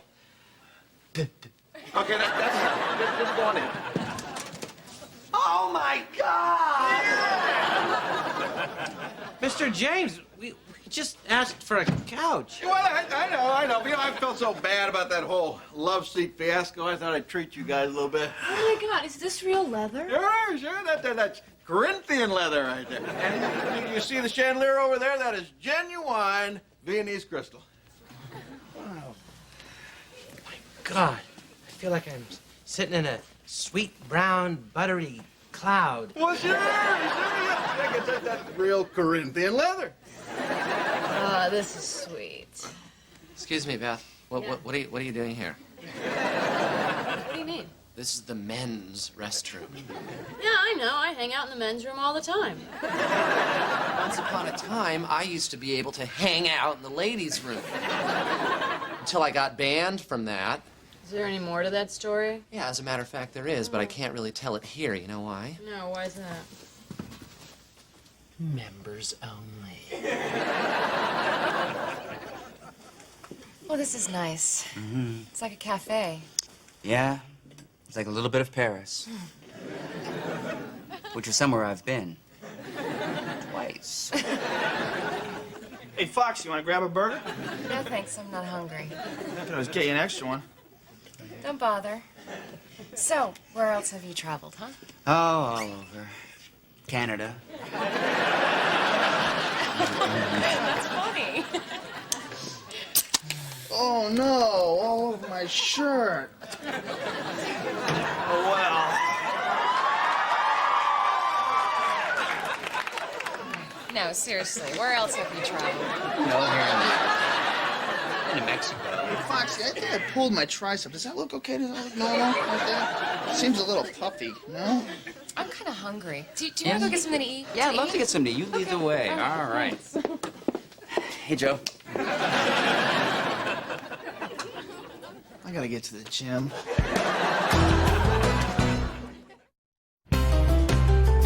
Hey, Lise. Oh, hello there. Dave. Foxy. Hey. How was your lunch? It was good. It was good. I think it was a really good getting acquainted lunch. Yeah, it was wonderful. Dave took me to his favorite lunch spot. Oh, Eddie's. No, Tavern on the Green. It's my favorite. Yes. Yes, I'd forgotten how much business you do there. And it was the best business lunch I've ever had. Mm-hmm. Foxy, could you make 5 copies of each of these for me, please? Yeah, no problem.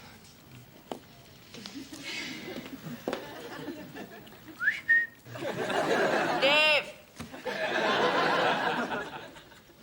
Lisa. Hi. How's Foxy working out? Well, to tell you the truth, I really don't know, because she's only been allowed to work for me a total of 5 minutes today. Don't work her too hard, okay?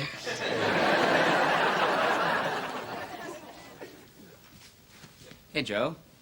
Hey. Is So, there... did you have a nice lunch? Yeah, we did. Good. She deserves a nice lunch. Listen, Joe... Congratulations, Dave. You're the better man.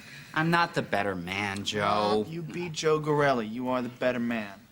Look, Joe, this isn't a competition, all right? It's just it's a matter of taste. Right. I tried rationalizing it, too. When a woman turns down a Joe Gorelli, it's not a matter of taste. It's a value judgment. Joe, all we did was have lunch, all right? Come on, Dave. The modesty, it only makes it hurt even worse. Look, I made you this over lunch. Hmm?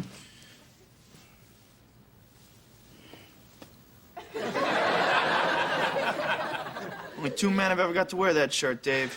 You and my father. Look, Joe, don't be like this, all right? We're supposed to be friends. Oh, man. That's exactly what Dad said. Ooh, I'll get it.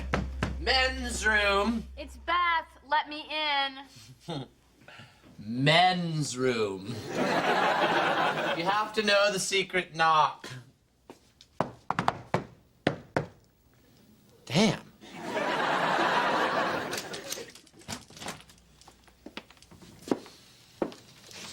So, what's the deal? You guys gonna hang out in here all day? Hanging out is for the vulgar. No. In here, we lounge.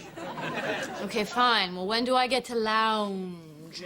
Anytime. Oh, excellent. You just can't do it here. She does seem to have the right attitude. Yes, I would say she is definitely men's room material. You think so? Yeah, enough to sponsor her for membership, yes. And I'd be willing to throw my weight behind it. Well, you never know what'll happen when the elections come around. Matthew, we never had elections before. Which is why you'll never know what'll happen. Does she still talk about me? Who? Don't play games. You know who I'm talking about. Mrs. Dave Nelson. No, you're talking about my assistant. Not that she's done any work for me today. Was she working for you when she broke my heart? She didn't break your heart, Joe. She did something to it. How could she have broken your heart? Please don't remind me. Okay. Just don't. Okay. Don't! Okay. Joe, I'm sorry. Look, I'm really very sorry. You wouldn't be interested in helping me reconfirm my manhood, would you? Not in the slightest. Just putting it out there. Yeah, you'd be doing me a real favor. Yeah, well, better just put it back in. So, Miss... Just Beth. So, Miss Beth, who sponsored this candidate? I did. Speak your piece. I'll be brief. I've known Miss Beth for a long time. She comes from a good family, but most of all, she loves the men's room. She loves it more than anything in the world. Is this true? Yes, it is, sir. Would you like some water? Oh, no, thank you. I'm fine. Because sometimes I find a good stiff shot of the stuff keeps me loose but focused. Yeah, I'll take a shot of that. Oh, gentlemen, please, let us get back to this candidate's qualifications. Yes. Oh, okay. I know how to use the restroom. Excellent. Excellent. Also, I'm a very big fan of taxidermy. Animal lover, I like that. Also, I believe it's important that people of a similar social stature have a place where they can shrug off their cares and rub elbows with other people of a similar social class. Well, that's I like that, right. Just looking for my wrench. Pay no attention to me. Joe, you gonna go to that Rangers game Friday? Thanks for pretending you're interested in what I have to say, Dave. That just proves to me that you're the better man. Great. You like the Rangers? Because Brian Leach is like my personal god. Mm-hmm. This morning, that information would have put me in a feeding frenzy. But now, it's all pain. Hi, Dave. Hi, Bunny. Dave, just the man I'm looking for. The men's club is voting on whether to let Beth in as a member, and... You're voting on whether to let Beth into the men's lavatory. No, we're voting, and you're a de facto member, and if you abstain, I'm afraid it counts as an automatic blackball. All right, fine, then let her in. No. Shh. It's a secret vote. What? So. Matthew, here. Matthew.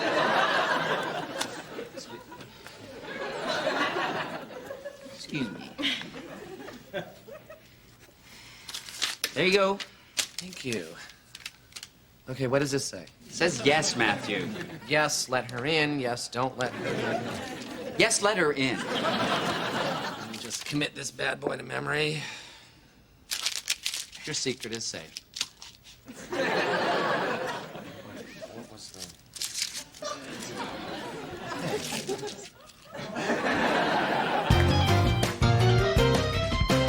Oh, I can't believe we used to hang out in the break room.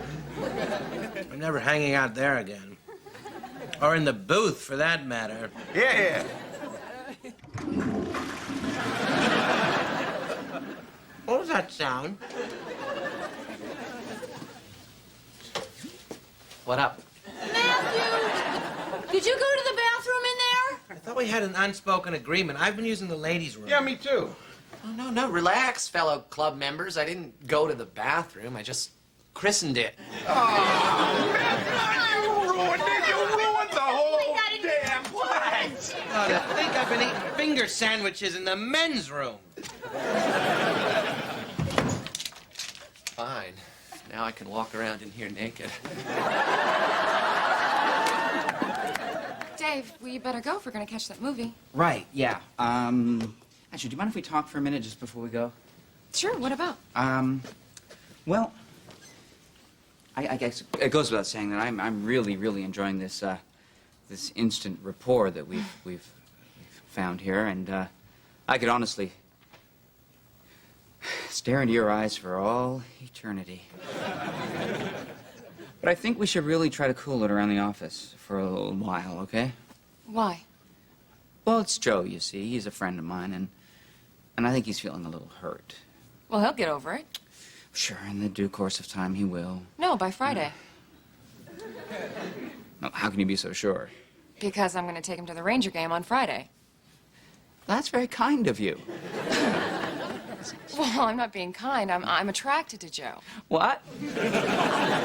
Listen, I'm attracted to you, too. I mean, you both have great qualities. Brains and brawn. So you want to date both of us? Look, I just want to have a little fun, Well, okay? I yeah. mean, I just got out of a long-term, serious relationship with understand. 3 men, and I'm just not ready for a commitment right now. I'm not very comfortable with this. Dave, we are all mature adults here. I don't think I am. Let's talk to Joe, okay? Joe, can you come in here, please? What's up? Well, I want to date both you guys. Are you serious? I couldn't do that. Could I? No. No. Well, I have to say, I'm a little disappointed in both of you. But if you guys can figure out how to put that brain in this body, call me, okay?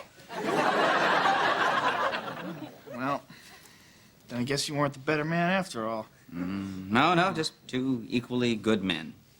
All right, then I guess you owe me a T-shirt. What do you mean? One that says Dave's girlfriend wanted to do me.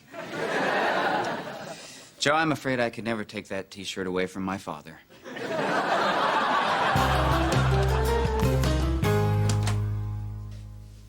Hey, what are you doing in here? I just thought I'd enjoy the place while it's still here. Yeah? Mr. James gonna rip it out? Yes, apparently Matthew was going to the bathroom in here. Oh. But the cognac's still good. Matthew sat in that chair naked. Thank you. Foxy quit, by the way. Well, sorry to hear it. It's okay. I really didn't have that much for her to do, but I'm sorry it didn't work out between you two. That's all right. I mean, office romances never do work out, do they? Yes, as we've proven at least twice. Here's to the disaster of office romances. Cheers. So, you want to lock the door and walk around naked? Not a chance. Just putting it out there. Well, you better just put it right back in.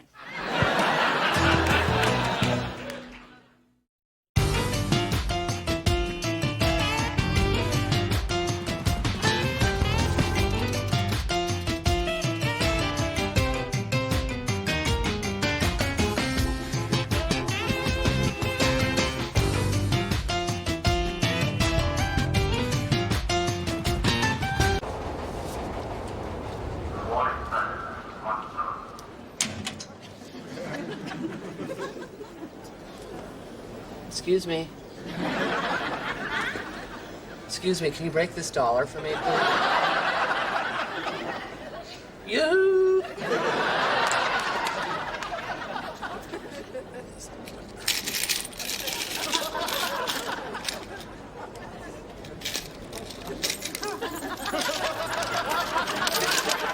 What the hell is he doing? Just breaking the dollar for the newspaper. Help me! He's trying to take my money! No, I was breaking the dollar for the newspapers. He doesn't understand. No! Get back! All of you! Oh, my God! Make a way! Oh, my God. It's you.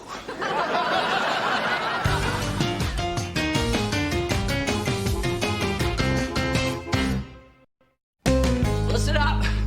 Listen up, everybody. I got big news. Real big news.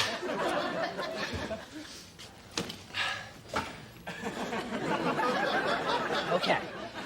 Remember that guy, that evil guy, who took over Mr. James' business empire and he got Mr. James thrown into jail? Johnny Johnson. No. The evil guy. The evil guy who tried to take over the station and he proposed to Lisa. His name is Johnny Johnson. Anyway, you will never guess who I found in the subway station eating out of garbage. Johnny Johnson? Well, they guessed. Come on in.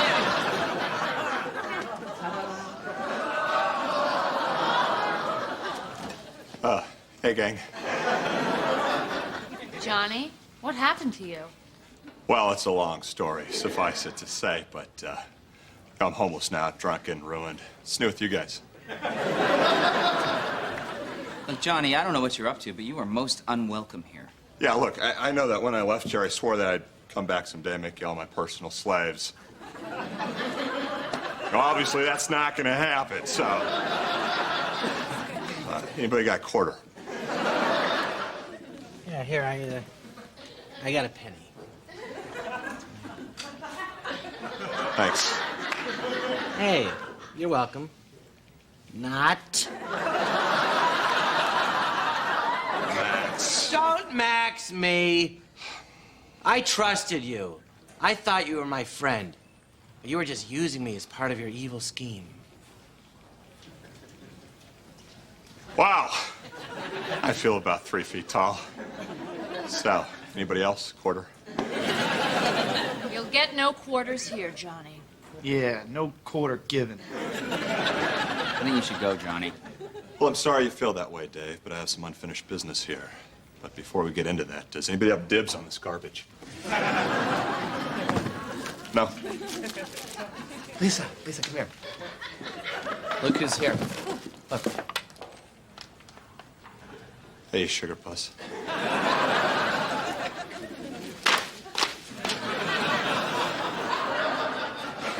Remember? That's Johnny Johnson. You almost married him. Yeah, of course I remember. How you doing, Johnny? He's a smelly bum now. Changed man, Lisa, and I come to make good on my promise. I want you to be my wife. No kidding. Well, it was great catching up, but I have some...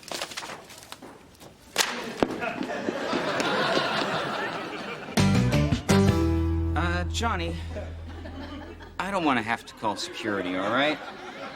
Hold on, Dave. I'm just putting myself together.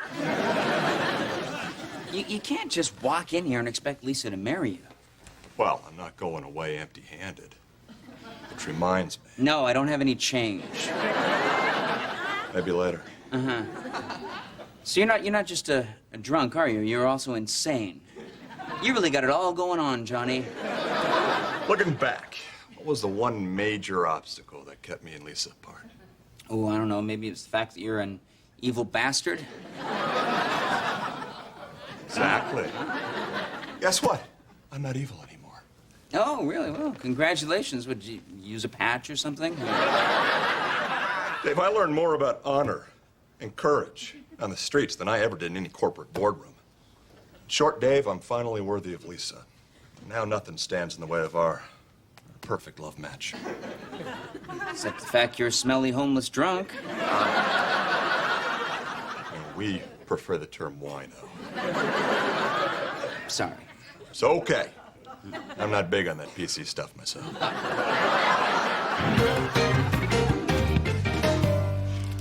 I can handle this. You guys don't have to worry about me. Be real. This is Johnny we're talking about. He's always working on like 9 different levels.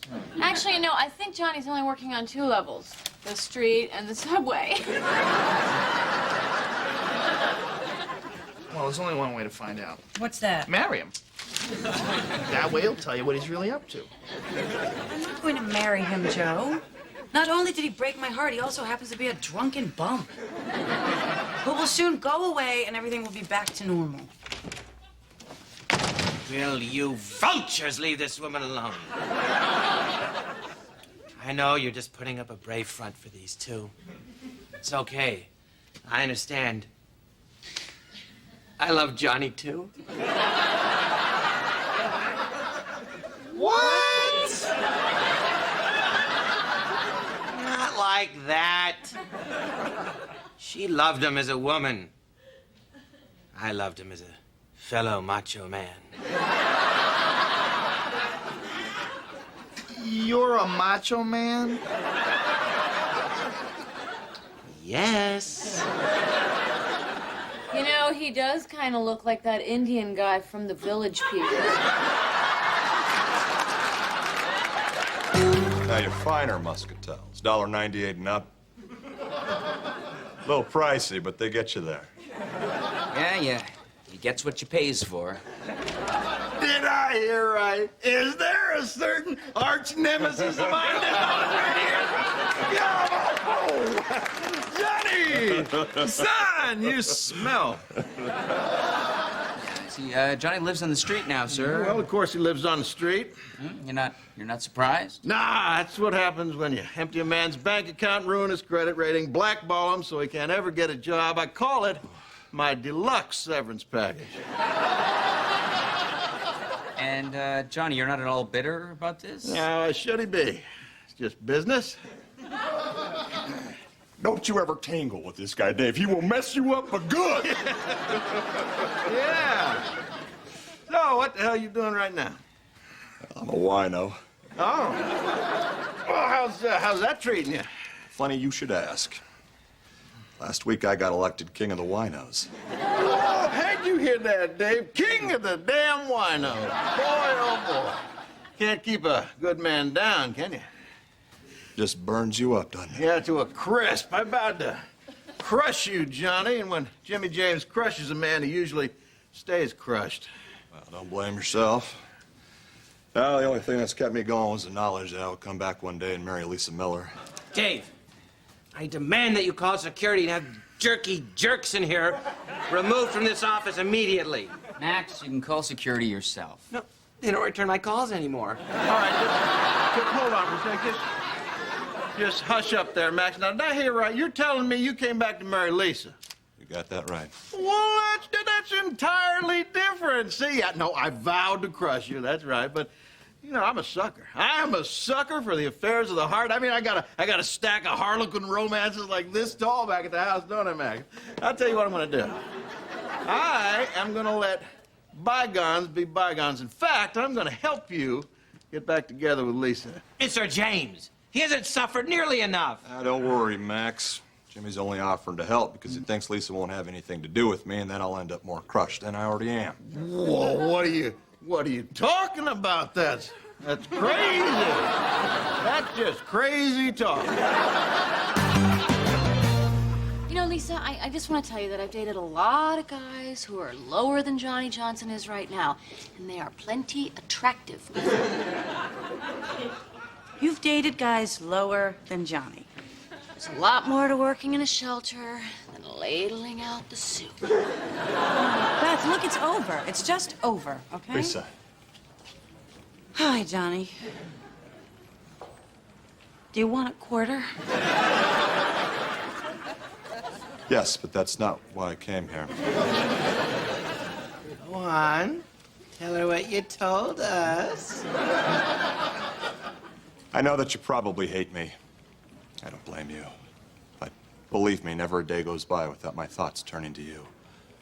Even as I battle stray dogs for scraps of meat in urine-soaked alleys. All I can think of is Lisa Miller. Oh, Johnny.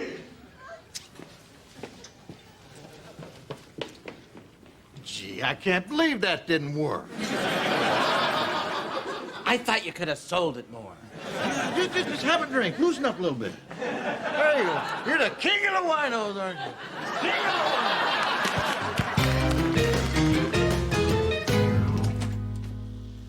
the Well, well, well, look at the new duds. Looks like a certain wino's been saving his quarters.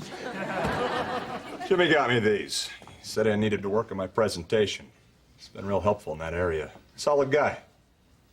He's setting me up, but still, I give him props.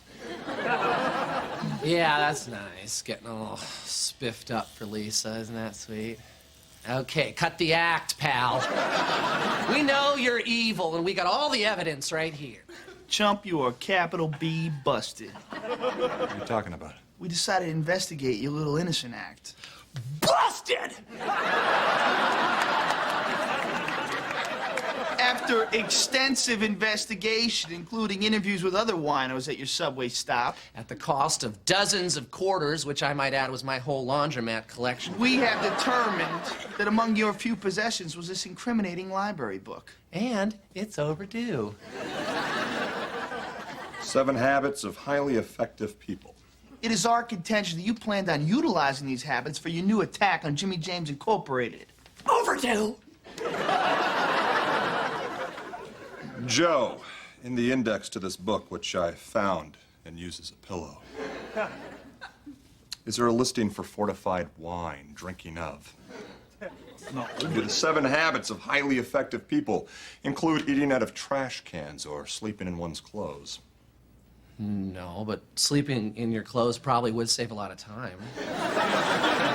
Well, I rest my case. Yeah, that's right. He's right in there. He's putting on a new suit. He's getting all worked up to propose to you and everything. This is just sad. I know. Now go in there and put him out of his misery. You just want me to break his heart. Lisa, I know a certain homeless person that's looking pretty good. Thanks, Matthew. Come on, freak.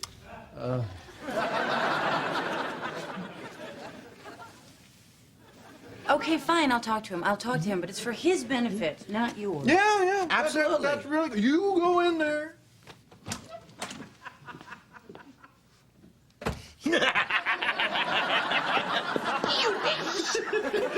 Oh, for God's sakes, let this end No, mercifully. wait a second. Wait, no.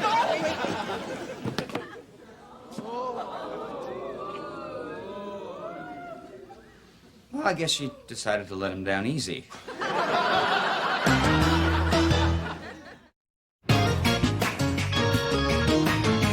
Well, that was exceedingly awkward. Yeah, I mean, she was supposed to turn him away and thus crush him. It was a good plan, Mr. James. Yeah. The problem was merely that Lisa wasn't up to the job. Uh-huh, meaning... Meaning I should have been the one to break his heart. Dave, don't you see what's gonna happen now, huh? I mean, Johnny's gonna get Lisa back. He's gonna regain his self-esteem. He's gonna kick the booze, and then you know what's gonna happen? He's gonna take over my company. I'm gonna be living in a flop house in the Bowery. No, sir, I really don't think you have anything to worry about. Dave, I don't look good poor. Anyway, I said to him, you know, I'm not panhandling, I'm begging. There's a difference. Johnny. Ah, Lisa. Oh, hi, Dave. Hi. Yeah, could I speak to you in my office for just a moment? Sure. Great. Wait for you right here, darling. I won't be long. I'll count the seconds. Do you promise? Cross my heart. You can cross my heart, too, because now it's yours. Get rid of him, Dave. Huh? He's destroying me, bit by bit, inch by inch, and I want him gone now. You've been drinking his wine, haven't you? No. Huh? Well, yes, a little bit. But that's not it. That's not it. I just can't say no to him. I mean, my brain wants to say no, but my mouth just keeps saying, oh, Johnny. Okay, what did he do? Did he beg? No. Did he give you a quarter? No, I'm afraid he didn't have to. I wanted to let him down easy, but the minute I look into those big brown eyes, it's like a tractor beam for my tongue. Yuck. I'm gonna have to back that up.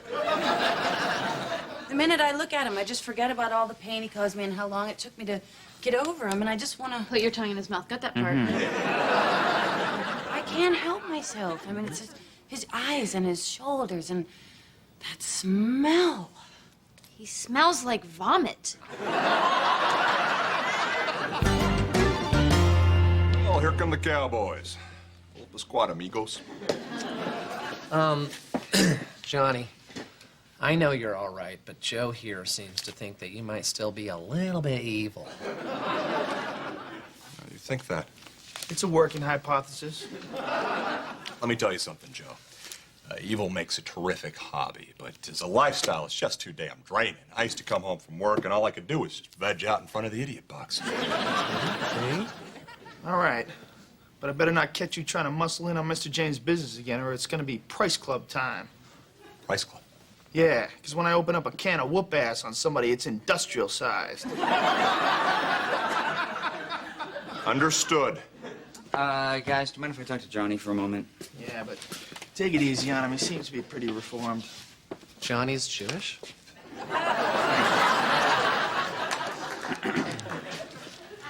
Where's Lisa? Johnny, I think you should just forget about Lisa. Why's that? Johnny, you should leave, all right? It'll be best for everyone.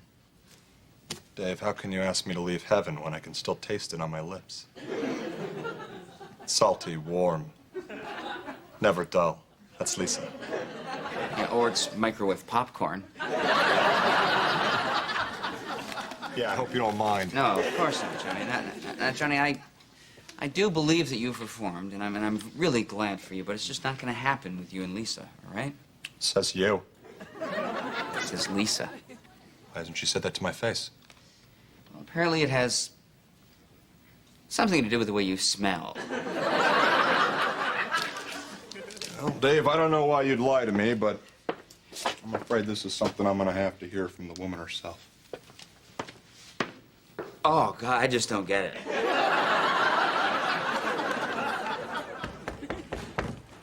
Baby, come out. We need to talk.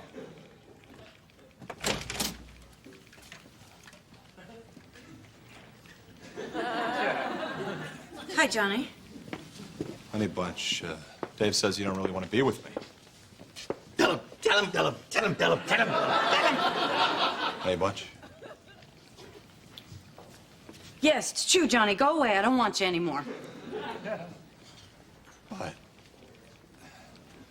Look, I know, yes, we did once have something, but that's over now, and you hurt me, and I have to protect myself. I would never hurt you again.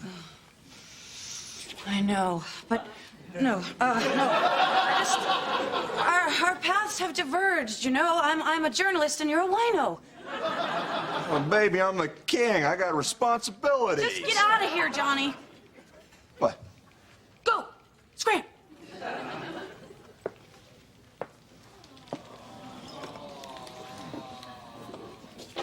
Wow, Lisa. That was cold. Don't you have any feelings? What you gonna do that for? What? I did exactly what you wanted me to do. I told you to crush his spirit, not break his heart. You took a guy who was at the bottom, and then you dug a new, deeper bottom. And then you pushed him in that. Poor old lovable wino. You better find yourself a roommate, Lisa. Because I don't know how you can live with yourself.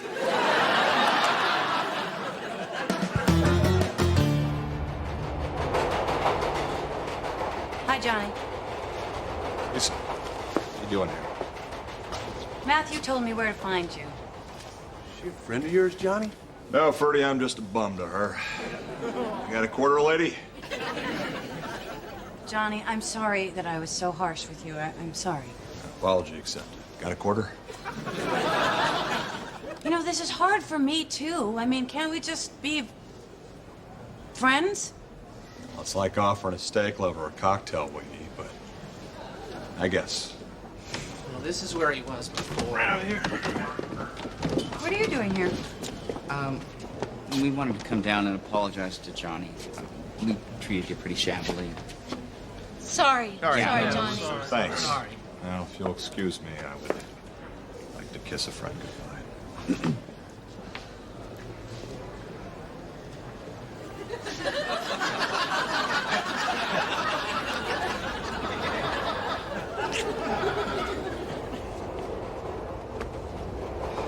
Johnny, Yeah, marry me, you bum.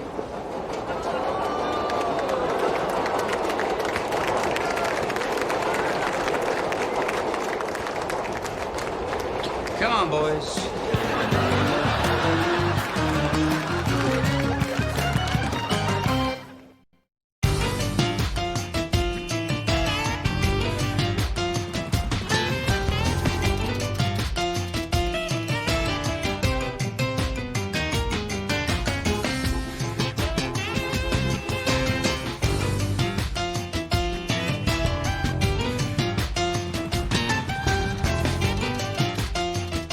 Contract.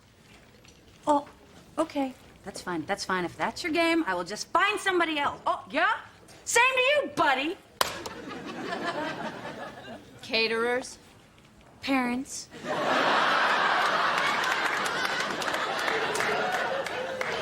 My parents are boycotting the wedding because they think it's some big mistake or something. That is so wrong. I know. I mean, it's when you're making a big mistake that you need your parents the most. Marrying Johnny is not a mistake. You know, I'm behind you in whatever you do, but let's just walk this one through, okay? Unemployed, wino, history of evil. Let's just say the guy's a fixer-upper. Hey, how's my beautiful reporter bride to be? I'm blushing, I guess, sir. Well, that's as it should be. Guess what? Just came from the house, and the grounds crew's spiffing the place all up. They're getting it ready. You are going to have the most beautiful wedding ever. Thank you for letting us use your greenhouse, sir. Well, you know, that place was made for a wedding. I thought it was made for all your plants. Those are for medicinal use only, and besides that, Lisa here is just breaking it in. I want you to have your wedding there, too. Really? Yeah. If I wake up and discover that I'm already married, could I use it for the reception? I would be hurt if you did not. Mr. James, I know you've done so much for us already, but I have one more favor. Mm-hmm. Well, due to a change of circumstances, my parents are unable to attend the wedding. So I was wondering if you wouldn't mind, giving me away. Beth, hold on my calls for about half hour, please. Sure. What did I do? Oh, just wait for it.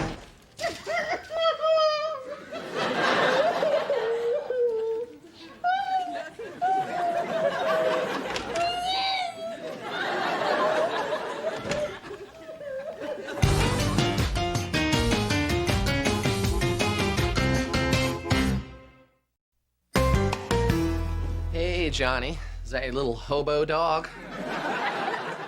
No, this is Lisa's dog, Daisy. I'm just getting acquainted with the little gal. Oh, right, because hobo dogs usually have an eye patch and a red bandana. That's right. Yeah. Hey, would you mind holding her for me? I want to go surprise my old lady. Well, you certainly have a fuzzy little face, just like a little muffin. Hey, no, don't kiss the dog. I wasn't. Well, just don't. Okay.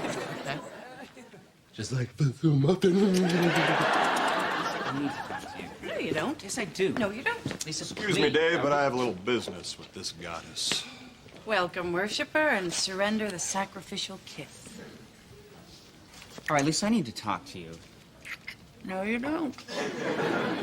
Actually, babe, I got something I'd like to ask Dave.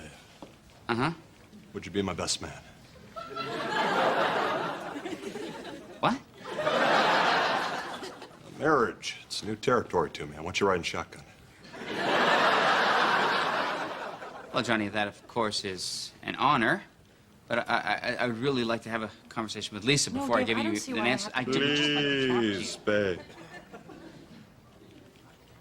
Okay. You know, dude, if you're interested, I know some caterers that do some really creative stuff. Like what? There's this one guy who does this elaborate salad tossing routine to the theme from Rocky. Sounds interesting. Who else? That's it. Dave, if this is going to be another boring lecture on how I'm throwing my life away, I don't want to hear it. Who's lecturing? Hmm? You better not be. Please, just have a seat. Okay. Okay, all right. No lectures. Please, just sit down. Dave, you promised. I promised nothing. You sat down of your own free will and were tricked. Now shut up and listen. All I want you to do is just look inside yourself. Look deep down inside yourself and find that logical, practical person that I know still lives in there, all right? And ask yourself, does it really make sense to become Mrs. Formerly Evil Vagrant? Makes perfect sense. You didn't think. Yeah, Dave, I don't have to think because didn't. thought has nothing to do with my relationship with Johnny. My feelings for him are totally irrational. Well, at least you admit it. I don't know if you've noticed this, Dave, but I glory in it. Look, I'm not stupid, okay? I'm not stupid. I don't need you to point out to me that Johnny is a penniless goof. I mean, geez, the guy calls me doll baby and apple cheeks and sundancer. Sundancer. Are you sure you're not stupid? Okay, look. When you say it, it sounds bad, but when it trips off of Johnny's tongue, it's like, I just like it. Fine, but you have to marry him tomorrow. Look, Dave, it's fate. Who am I to resist? But you are a driven, well-respected newswoman, and he is a hobo. Johnny, are you married yet? Not yet, big guy. Well, then, this looks like the right place for the bachelor party! All right, so what's on the agenda, gents? A few snacks, some cola, and a special little movie. Bachelor party with Tom Hanks? It's time to fight for the right. Oh my God, your idea of a bachelor party is to play the movie Bachelor Party. That is so... Little lady, excuse me. This zone here is restricted for people who want to get down. You're gonna have to excuse me, guys. I'm really not much in the mood to party. Well, you know, that's what a certain Mr. Tom Hanks once said. Yeah, I know, but I'm just kind of on pins and needles, wondering if Dave will be my best man or not. Oh, Dave's your best man. Good one, Johnny. Johnny! Johnny! Hey, this isn't even bachelor party. What? The guy from the video store must have switched the tapes. Why, what is it? It's a porno film. Oh, party's over. And finally, I think that the wisest men and women of the land would agree with me when I say marrying Johnny is a bad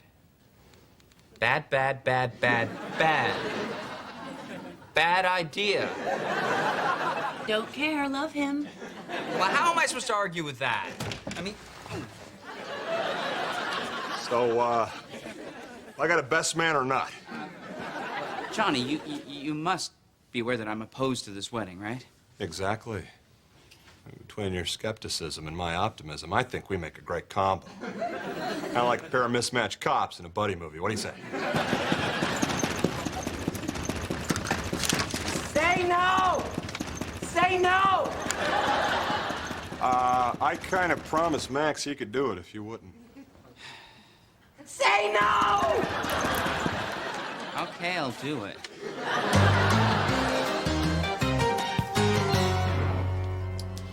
Okay, are you a friend of the bride or the groom? Groom. Right, I should have known that. You're homeless. Right this way. Oh, Dave, before I forget, the ring. Wow, Johnny, that is almost real. It is. You know the rule of thumb, diamond should be about 2 months' salary. Yeah, but Johnny, for you, that should come up to about $30. How did you afford this? What can I say? I splurged. Hey, Johnny. Some guy back there says he had to talk to you about something. I better take this. I'll be right back. Uh-oh. Hey, Dave. Dave. Yeah? Geez, you look a little pale. You feeling all right? I'm fine, fine. I don't think so. You better go lie down. Listen, don't worry. I'll fill in for you. No, Max, that won't be necessary. You have the ring? Yes. When do you give it to Lisa? I don't give it to Lisa. I give it to Johnny, and Johnny gives it to Lisa. Ah. Well done. Perhaps you are the best man. For now. Listen, I really appreciate this. I really do. Who's that? That's the guy who tosses salad to the theme from Rocky. He's waiting for the DJ. Ah. Oh, there's our cue. Hey, little sister, what have you done? Hey, little sister, who's the only one? Beth, what are you doing? Lisa said I could choose my own music. Hey, little sister, shotgun. It's a nice day for a white wedding. Sing something traditional. It's from the 80s, Dave. Look, Lohengrin and hit it. I don't know the lyrics. Just figure it. Here comes the bride. Here comes the bride. Bride. Bride. Here comes the bride. Here comes the bride.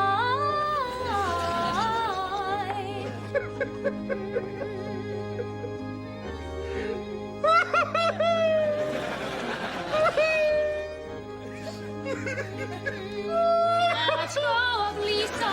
Let's go of Lisa.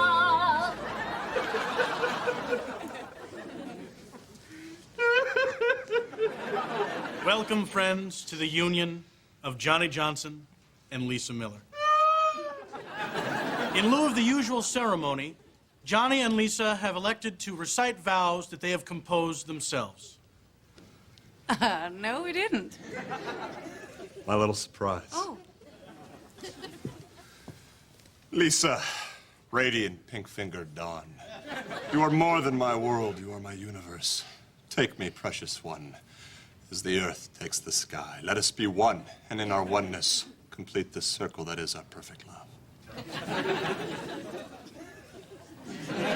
Lisa? Oh, well, I didn't know. I didn't know. Just speak from your heart. Okay. Johnny, you are my sunshine. My only sunshine. And well, hey, you rocked my world. If anyone here has cause why this man and this woman should not be married, hey, you know what? Wait till I finish. Let him speak now or forever hold his peace. Johnny's a homeless wino, and they've only been engaged for a week. This guy. Do you have the ring? Yes. Ah. Oh. Here you go. By the power vested in me by the state of Connecticut, I now pronounce you husband and wife. You may kiss the bride. Johnny Johnson, you're under arrest. You have the right to remain silent. I know my rights. What's going on? I need the ring. What? Need the ring. Hey, hey! I'll explain later, doll face. Save a piece of cake for me. Yeah, okay. All right, thanks. All right, so it seems Johnny didn't exactly buy the wedding ring, he stole it. Well, so much for the legendary hobo gold. was a theory. All right. According to the police report, it was, and I quote, a daring daylight raid on a jewelry store, and he sort of held the salesman hostage for an hour or two. Well, if you were gonna steal a ring, that would be the one. I mean. Yeah, gorgeous setting. Yeah, it was. But, apparently, Johnny sweet-talked the cop into not arresting him until after the ceremony. Mr. James, did you have him thrown in jail because he had you thrown in jail? No, of course I did not, Joe. Although, it would have been awesome. Lisa, what happened? Chase a police car. Did you catch it? But it didn't stop. You know that... Yeah. Johnny's a thief. The cop mentioned something about that to me as he was peeling me off the bumper. Thanks, Leon. Say hey to Margie and the kids. Go ahead there, sweetie. My bride. Johnny. What are you thinking? Okay, I'm just gonna leave you two lovebirds in peace. No, Mr. James, get back in here. This is hardly a honeymoon. Let's not be too hasty, Peapod. We might want to take advantage. I'm not sure they'll hold our room in Waikiki. Oh, Can you just help me out here, Mr. James? Why did you do it? Had to, Prairie Blossom. You're a successful career woman who deserves the best. Meanwhile, I was a homeless wino on a very tight budget. So you held up a salesperson at knife point? The knife was in my pocket. It was totally unpremeditated. Totally what he said. What about the dynamite strapped to his chest? She's got a really good point there. That was planned. Baby, you know I was going to pay for the ring anonymously once I got a job. I don't know, maybe it's me. I'm getting a real gift of the Magi vibe here. And Okay, I Mr. James, now I need you to stay out of it. His heart's in the right place. His heart's in prison. I can take care of that if you just hang on for a second, would you? Just as a wedding gift, I'm going to give you the best, the finest legal representation there is. We're going to get the charges dismissed, and we'll just forget about the whole thing. What do you think? Jim, you already got us that toaster oven. Well, I can return that. No. I want to beat the rat. That's what an evil guy would do. Lisa Miller does not deserve an evil husband. I did the crime, I'll do the time. Why didn't you tell me you were going to be arrested before the wedding? I didn't think it was necessary. I was expecting to die of happiness when you said I do. But if you want to get this whole thing annulled, I understand. All right. Let's get out of here, Mr. All right. Guard! No, that's okay. I got it, sweetie. But know this, even as my body endures the nightmare world of imprisonment, my spirit soars free just remembering the sweet fragrance of Lisa Miller. Oh, Johnny. Hey. I always thought I'd be the one to marry a prisoner. Well, it's a crazy world. She doesn't even write letters to prisoners. Personally, I'm a stand-by-your-man type. Always have been, always will be. You know who's the real criminal here anyway? A guy who allegedly steals a little ring, or the hard ass who crashes his wedding and has him arrested? That's just rude. Oh, don't worry. The rule is you've got 3 strikes against you. Johnny's got 2. How the hell do you figure that? Well, he's evil. On strike 1. Then he's a wino. Strike 2. Then he walked into a jewelry store with dynamite strapped to his chest and stole a ring. That is strike 3. That is a foul tip. My Johnny is still in there swinging. Oh, hey. Lisa, great wedding. A great wedding. Is that your mom's dress? Because you look good in it?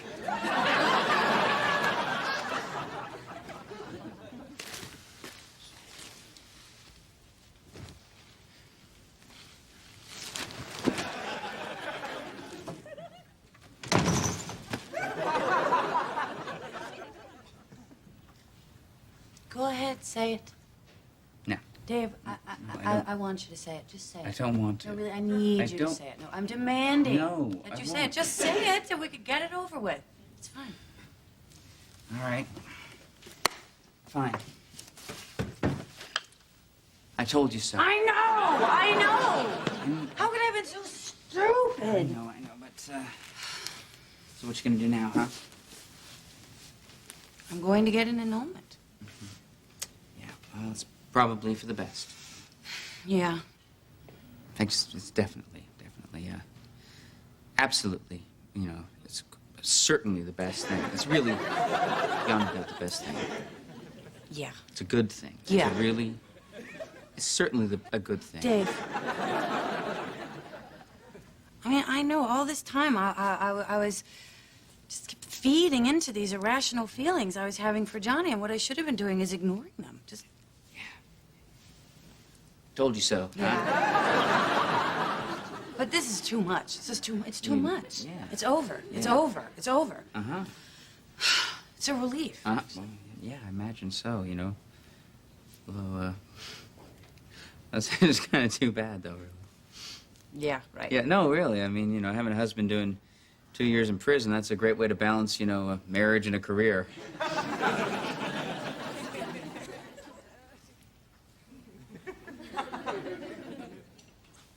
That's true. In a funny kind of way, huh? Yeah. I know, Dave. I mean, you know how into my career I am right now. You know that. Yeah, Lisa, I was joking. Sit back down. Hey, you know what? Now that I think about it, it's not like he's homeless anymore. No, Lisa, he's in jail. Yeah. And if you have a drinking problem, what better place to straighten up than jail? Well, Lisa, what are you doing? I'm just thinking about what you said. No, you're not. No, you're just clinging to the flimsiest pretext to try and justify your feelings for Johnny. Dave, don't be so hard on yourself. It's a good pretext. This could work. No, it couldn't. Sure it could. He's in prison. They still allow conjugal visits, don't they? Yes? Thank you, Dave. No. Lisa, I was joking. You know me. Human joke machine. Always cracking wise. Oh.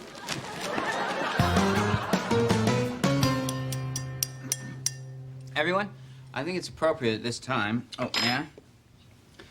Johnny? I think it's appropriate this time to thank Mr. James for making this reception possible. Well. I know he spent a small fortune bribing the guards and prison officials. Yeah, he's not joking. I really did that.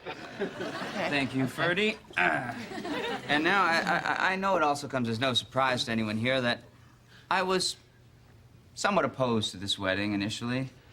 I thought it to be reckless and irresponsible. And now I stand before you all, before Johnny and Lisa, and I say, I am still opposed to this reckless and irresponsible wedding. Thank God I have 3 to 5 years to convince Lisa to get out. To get out. All right.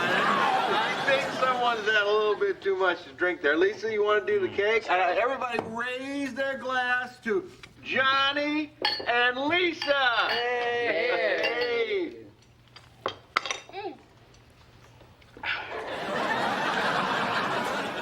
It's a nice day for a white wedding.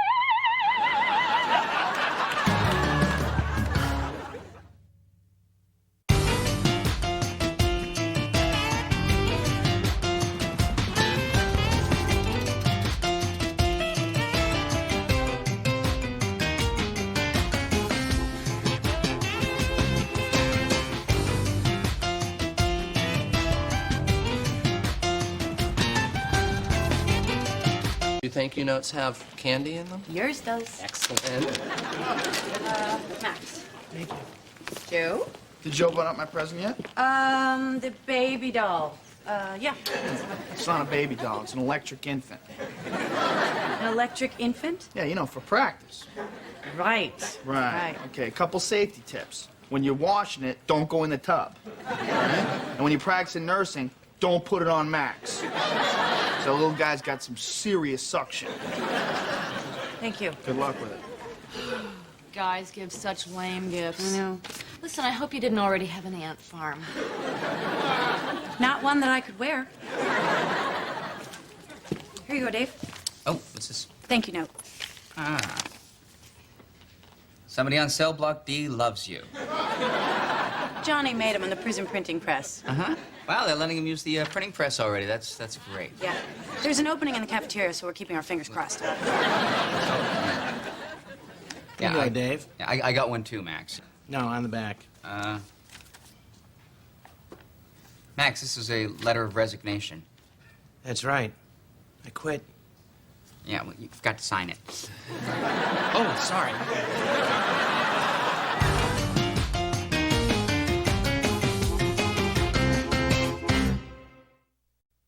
Dude, you are not quitting. Oh, I'm afraid I am, my friend. Effective immediately. You see, I was walking to work this morning, and I heard this strange twittering noise. And I looked in a tree, up to the highest branches. Well, what do you think I saw? A squirrel. No. A cat.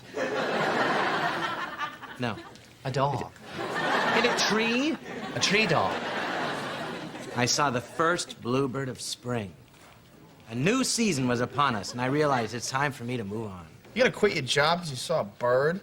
You see, Joe, I'm a journeyman. And, well, every spring, my traveling feet tell me, Max, it's time to move on.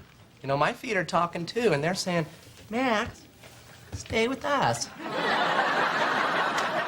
Why don't you just admit what this is all really about? I have spring fever, and there is only one cure. Euthanasia? Look, you're just quitting so that I will feel sad that you're leaving and agree to go on a date with you. Wow, I'm impressed. I mean, your vanity equals his insanity. Max, why don't you tell them what you told us? Which part? About how your work here is done. Oh, right. My work here is done. What work? Well, isn't it obvious? When I first came here, Beth was a fragile flower. Now she's a steel magnolia. Ow! Lisa, she went from potential spinsterhood to wedded bliss. And you, Joe, I gave you the gift of self-confidence. And Dave, I taught him how to release his anger. What? Splendid. And Matthew, well, I helped him with his weight problem. What weight problem? Exactly. Well, sorry, my friends, my time has come. If you'll excuse me, I have to clean out my desk.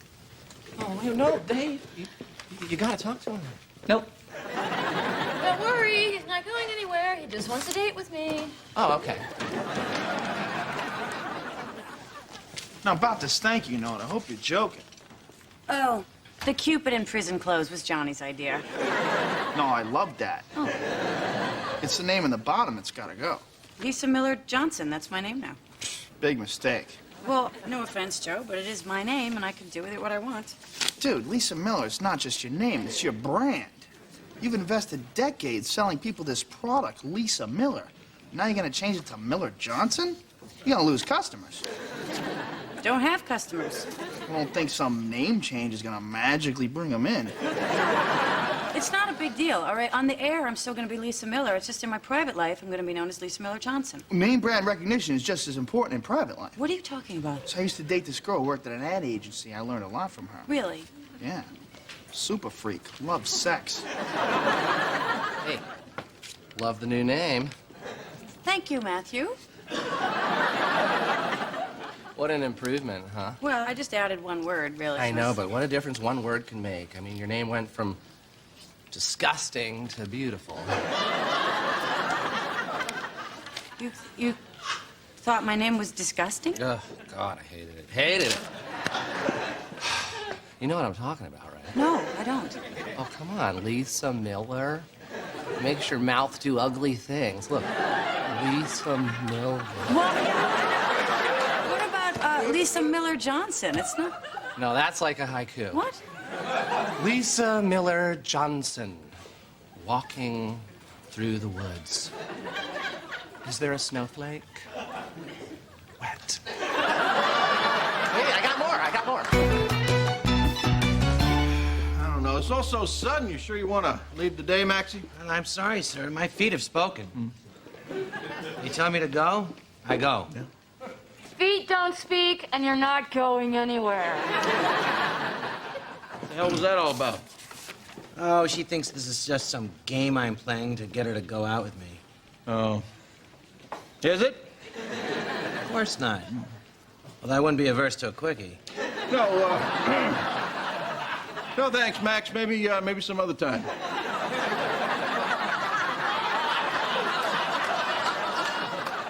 I wasn't talking to you. I was talking to Beth. Oh. Well, it's just kind of embarrassing, you know. It's like, well, you know what it's like? It's like when, you know, somebody's waving at you and you, like, wave back, and it turns out that, you know, they're waving at somebody else. Except you offered to sleep with me some other time. I was just being polite. Yeah, that's right. WNYX seeking on-air talent. Yeah, in the large print, yes. Yes, you do have a lovely voice. You know what, though? I think we're gonna run the ad, you know, just in case. Yeah, thank you. Hey, Mr. James. Oh, well, you seem to be taking Max's departure in stride. Well, what can I do? Get up. Get up. Oh, sorry. Thank you. You were saying? Well, you know, that he's made up his mind, so, you know, what can I do? Well, I don't know. You could try talking to him. Yeah, sir, I did try talking to him. And? And he's crazy. You know, I'm as sad as anyone that he's leaving. I mean, certainly we had a rough start, but, you know, he's a good newsman. You know, he's very conscientious about the work. So fight for him. You know, part of being the boss is hanging on to your employees. Well, you know, regardless, I did talk to him, and he's adamant. I don't know. It's just hard for me to accept. I understand, sir. After all, Max is the man who taught me how to share. I wasn't aware of that, sir. Yeah, me neither. Till I ran into him out in the foyer there. Do you know that he solved Matthew's weight problem? I mean, as far as I'm concerned, the man's a miracle worker.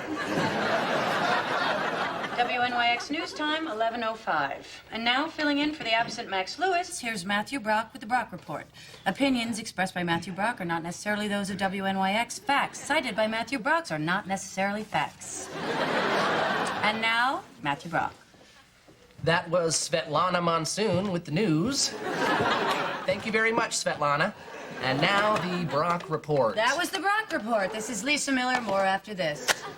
Do you like it? No, what I am not. What is it called? Svetlana Monsoon. See, I got to thinking, if you're gonna change your name, just go for it. Go all out. So I took Miller, I took Johnson, I squished them up, pulled them apart. Monsoon. And Svetlana? I just thought that you deserved a real pretty first name for once in your life. I like Lisa. Oh, come on, we're friends. You don't have to cover for me. I'm not covering. I like it. You know what? Life is a lot easier for people with beautiful first names. I mean, I should know. Matthew. Can you just please call me Lisa Miller on the We'll talk air, about okay? it When later. we're on We'll the talk air, about it just later. call me Lisa Whatever. Miller. And now we're back with another hard-hitting edition of the Brock Report. Take it away, Matthew. Thanks. Why don't people smile more? A recent survey shows that 80% of Americans never, ever smile. These people need to go to jail. In the happy 20%, though, are my two special cats, Choo Choo Bone Wagon and Mit Mit St. Clair. What up, guys? Why don't you just give it up? Give what up? The whole charade. It's not working. Yeah, well, neither am I. I'm quitting. Oh, I see. You tell me you quit, and then suddenly I fall madly in love with you, and I ask you to ravage me like two baboons ganging up on a hyena. You know, Beth, one of the few regrets I'll have in leaving this place is that I never got to make you feel like a natural woman. But that's your loss, baby. Not mine. You could never make me feel like a natural woman. Didn't mean to move in on your action there, Max. She'll come back. Okay. Hey, you mind stepping into the office there with me and Dave for a second? Oh, sure. You're trying to get it on with everybody today, aren't you, son? There you go. Max, just stand here for a second. Dave and I would like to, take one more try at talking some sense into you. Yeah, Max, don't leave. Well, gentlemen, although tempting, nothing on this earth or moon could persuade me to stay. Hey, did you guys feel a draft in here? No, I feel fine. Oh, because it seems like there's a lot of wind over here. Oh, I'm by the door. I'm just gonna shut this door. Okay. Please let me stay. Please let me stay. I promise I won't talk to anyone. I won't get in anybody's way. Okay, Please, right, please just let me stay. Stay. Please let me Max, stay. what the hell are you talking about? You quit. Please. No, I didn't quit. It was just a ploy to get Beth to go out with me. Beth was right? Yes, I was bluffing, and she saw right through me. Oh, I'm lonely. I'm so lonely. You take it. I'm so lonely. Oh, Max, I just had this suit cleaned.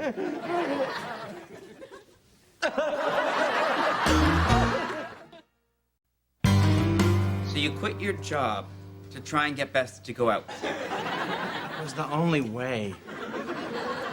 Max, I'm gonna let you in on a little secret. Beth, she's easy. Hey. Well, she is easy for some. Well, men in uniforms, for instance. Cops and bus drivers, bus boys. Max. Bus persons. For me, she's untouchable. So you didn't feel an overwhelming urge to move on? No. And you didn't see a bluebird on the way to work? I don't even know what a bluebird looks like. Look, I took a shot and it failed. All right, now, come on, Dave, help me get out of it. Come on. Get yourself out of it. I can't. Just tell everyone you've changed your mind. I can't. Then Beth would know I was faking it the whole time. Well, that's too bad. I have my pride. No, you don't. Now, will you be a man for once in your life and take responsibility for my actions? Whoa. Simmer down, everybody. The great Jimmy has a solution. And that would be? That would be Max. I want you to go along. I want you to go out there and pretend to pack up all your stuff. Dave, I want you to follow him out there, and I want you to beg him to stay, all right, in front of Beth and everybody else. And he says yes, all right, and everybody's happy on 4. I like it. I don't. This plan revolves around me going out there and making a fool of myself in front of the entire staff. It's brilliant. All right, yeah. Thank you, Max. Look, why don't you give Dave and me a second here, why don't you? Oh, sure. I'll just be out there packing. Attaboy. No way am I gonna do it. I thought you were the boss of them. I am the boss of them. Well, sometimes the boss of them has to swallow his pride for the good of them. Well, then why don't you go out and beg Max to stay? Because I am the boss of you. Still quitting forever? That's right. Wow, guess I'll never see you again, huh? You said it. Well, maybe I better hurry up and sleep with you.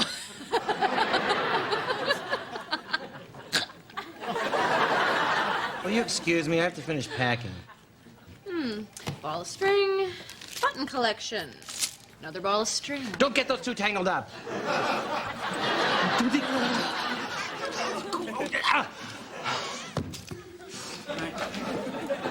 Oh, good, Max. You're still here. What do you want? Max, please don't. Swallow it, Dave. Swallow it. Max, please don't leave. Am I to understand that you're begging me to stay? Yeah. Are those tears in your eyes? Swallow. Yeah, Max, getting a little misty here. He's not quitting, Dave. He's just faking it. Yeah, I'll let you know. Grab my arm. What? Trust me. Take your hands off me, sir! Groveling is one thing, but this is too much. I said I was leaving, and that's final. Goodbye. Oh, there. Okay, yeah, I see it. Ow, ow, ow, ow, ow, ow. Get the A. Okay. Ow, ow, ow, ow, ow. Joe, don't encourage him to play with his food. I'm not playing, I'm working. He's using letters in the alphabet soup to make anagrams out of your new name. Oh, good. I was afraid you guys were just goofing around in here. Anagrams reveal the hidden meaning behind the words that we speak so casually every day. Look, when the letters in Lisa Miller Johnson are rearranged, they spell out low. Hell rains on Jim. And what do you think that means? I don't know, but it sounds like bad luck for Mr. James. I'll tell you what it means, Matthew. Nothing. Whatever you say, Lisa Miller Johnson, or should I say, Join Lamross in hell. That's a good one. Who's Lamross? Wouldn't you hate to find out? See what happens when you start messing around with your brand name? Just keep Lisa Miller. It's safer. Hey, kids. Hey, Mr. James, wouldn't it be crazy for Lisa to give up such a great brand name as Lisa Miller? Yeah, and could you please tell Joe that I am a human being, not a brand name? Actually, sweetie, to me, you're both. See, so she should keep her name, right? Yeah, I think so. You know, I once had a line of detergents with a great brand name, Dandy Clean. Everybody trusted it, but you know, that breakdancing fad hit, and my people made me change it. You know, tried to stay hip and everything like that, and the whole thing went bust in less than a year. What'd you change the name to? Breakdancing detergent. Dave, I couldn't find Max anywhere. It's like he disappeared into thin air. I know. Doesn't it break your heart? Yeah, well, Beth, you're the one who said he was faking all along. Yes, but he wasn't faking, was he, Dave? No, he really did leave, even after you humiliated yourself in front of him and everyone else. Yeah, that's right. Yeah, he did that, didn't he? Oh, Dave, it feels like he's really gone, you know? And like I missed some opportunity or something. Oh, well, Beth, you know, I'm sure you'll find someone just like Max if you're not extremely careful. Oh, God, Dave, there's got to be some way to find him. I made a huge mistake. Oh, Beth, suit just dried. There.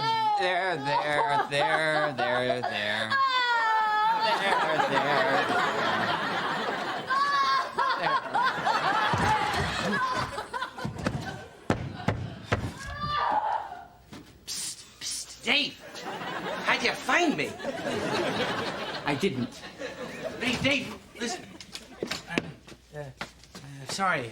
Max, you made a fool of both of us, all right? I know, but I had to make it look real for Beth. Now, listen.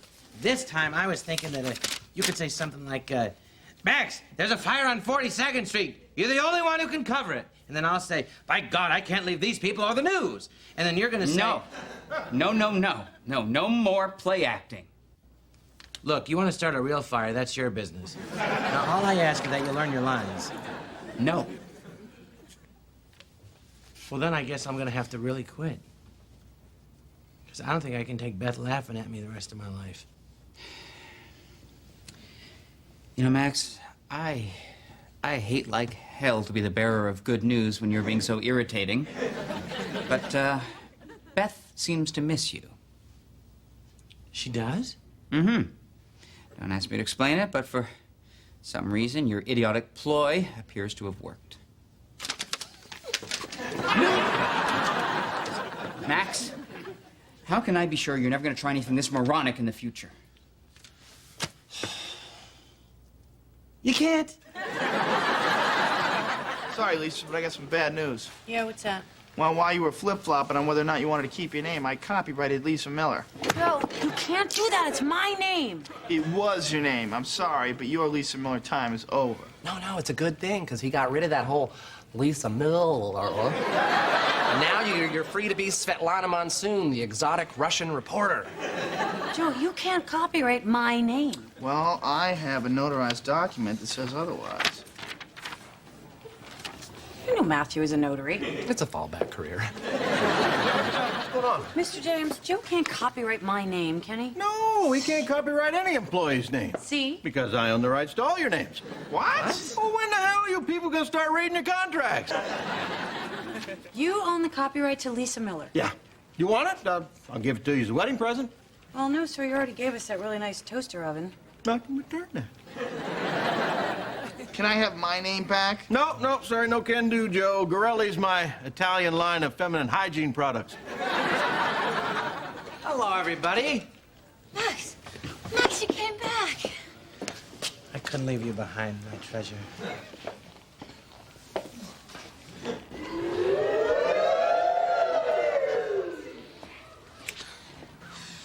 Wow. That was... Disgusting. What?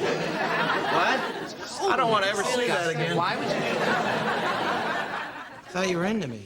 I know, I was. I was into you while you were away. But now that you're back, it just seems wrong and creepy.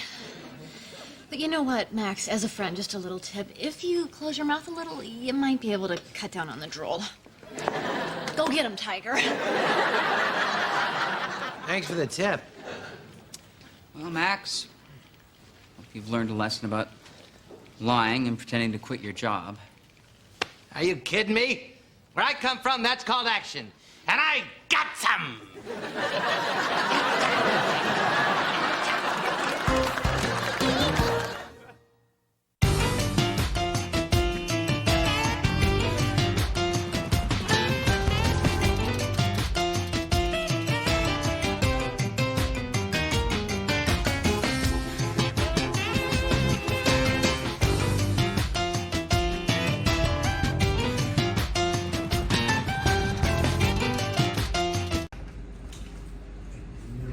Chơi game tắt nhạc tắt tiếng này. Chết được cháu đây.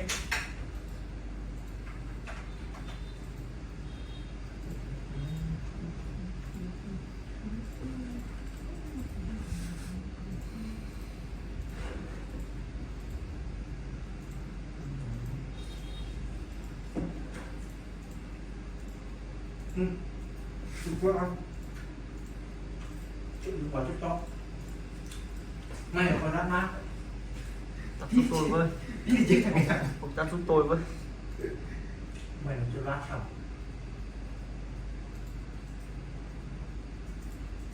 Bộ anh em sắm giúp tôi cái tay nghe. Đầu tư đi. Không.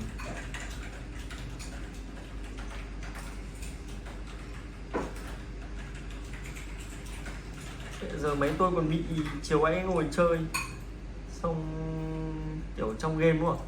Bình thường ôn tab ra ngoài không sao, giờ mẹ ôn tab vào cái FPS xuống 40 luôn, không tăng luôn. Chiều ấy cứ đánh lại thoát cay vãi cái đấy.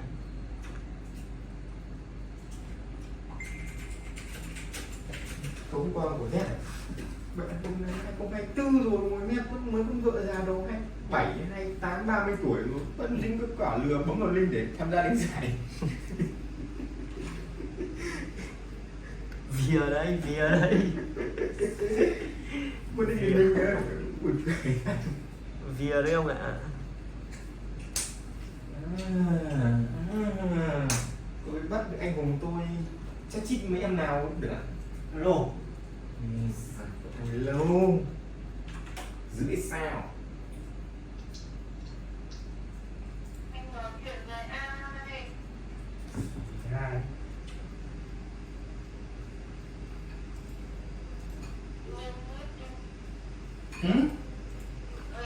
Hôm nay 10 mấy à? 13 rồi cơ. Làm gì không bật cam? Không bật cam à? Có thấy không? Đi vào. Được.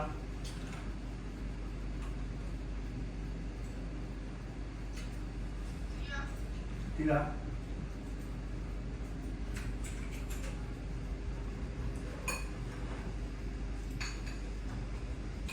Tôi hát có đánh mặt quyền không bạn? Không. Mình hát hả? Đây là hát là tự mình.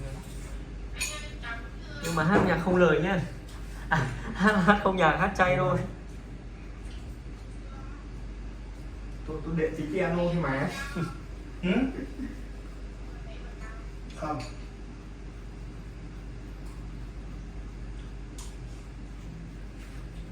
Em gọi đặt của anh rồi.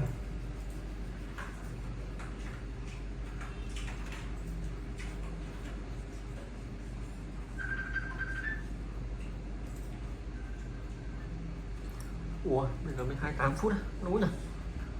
Thấy rồi.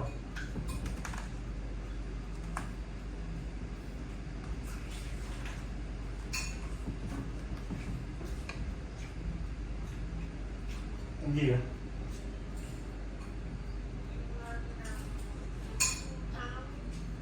Ăn gì ạ?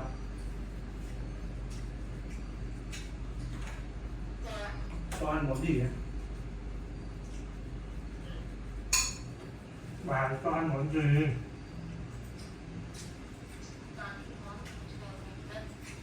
Ừ.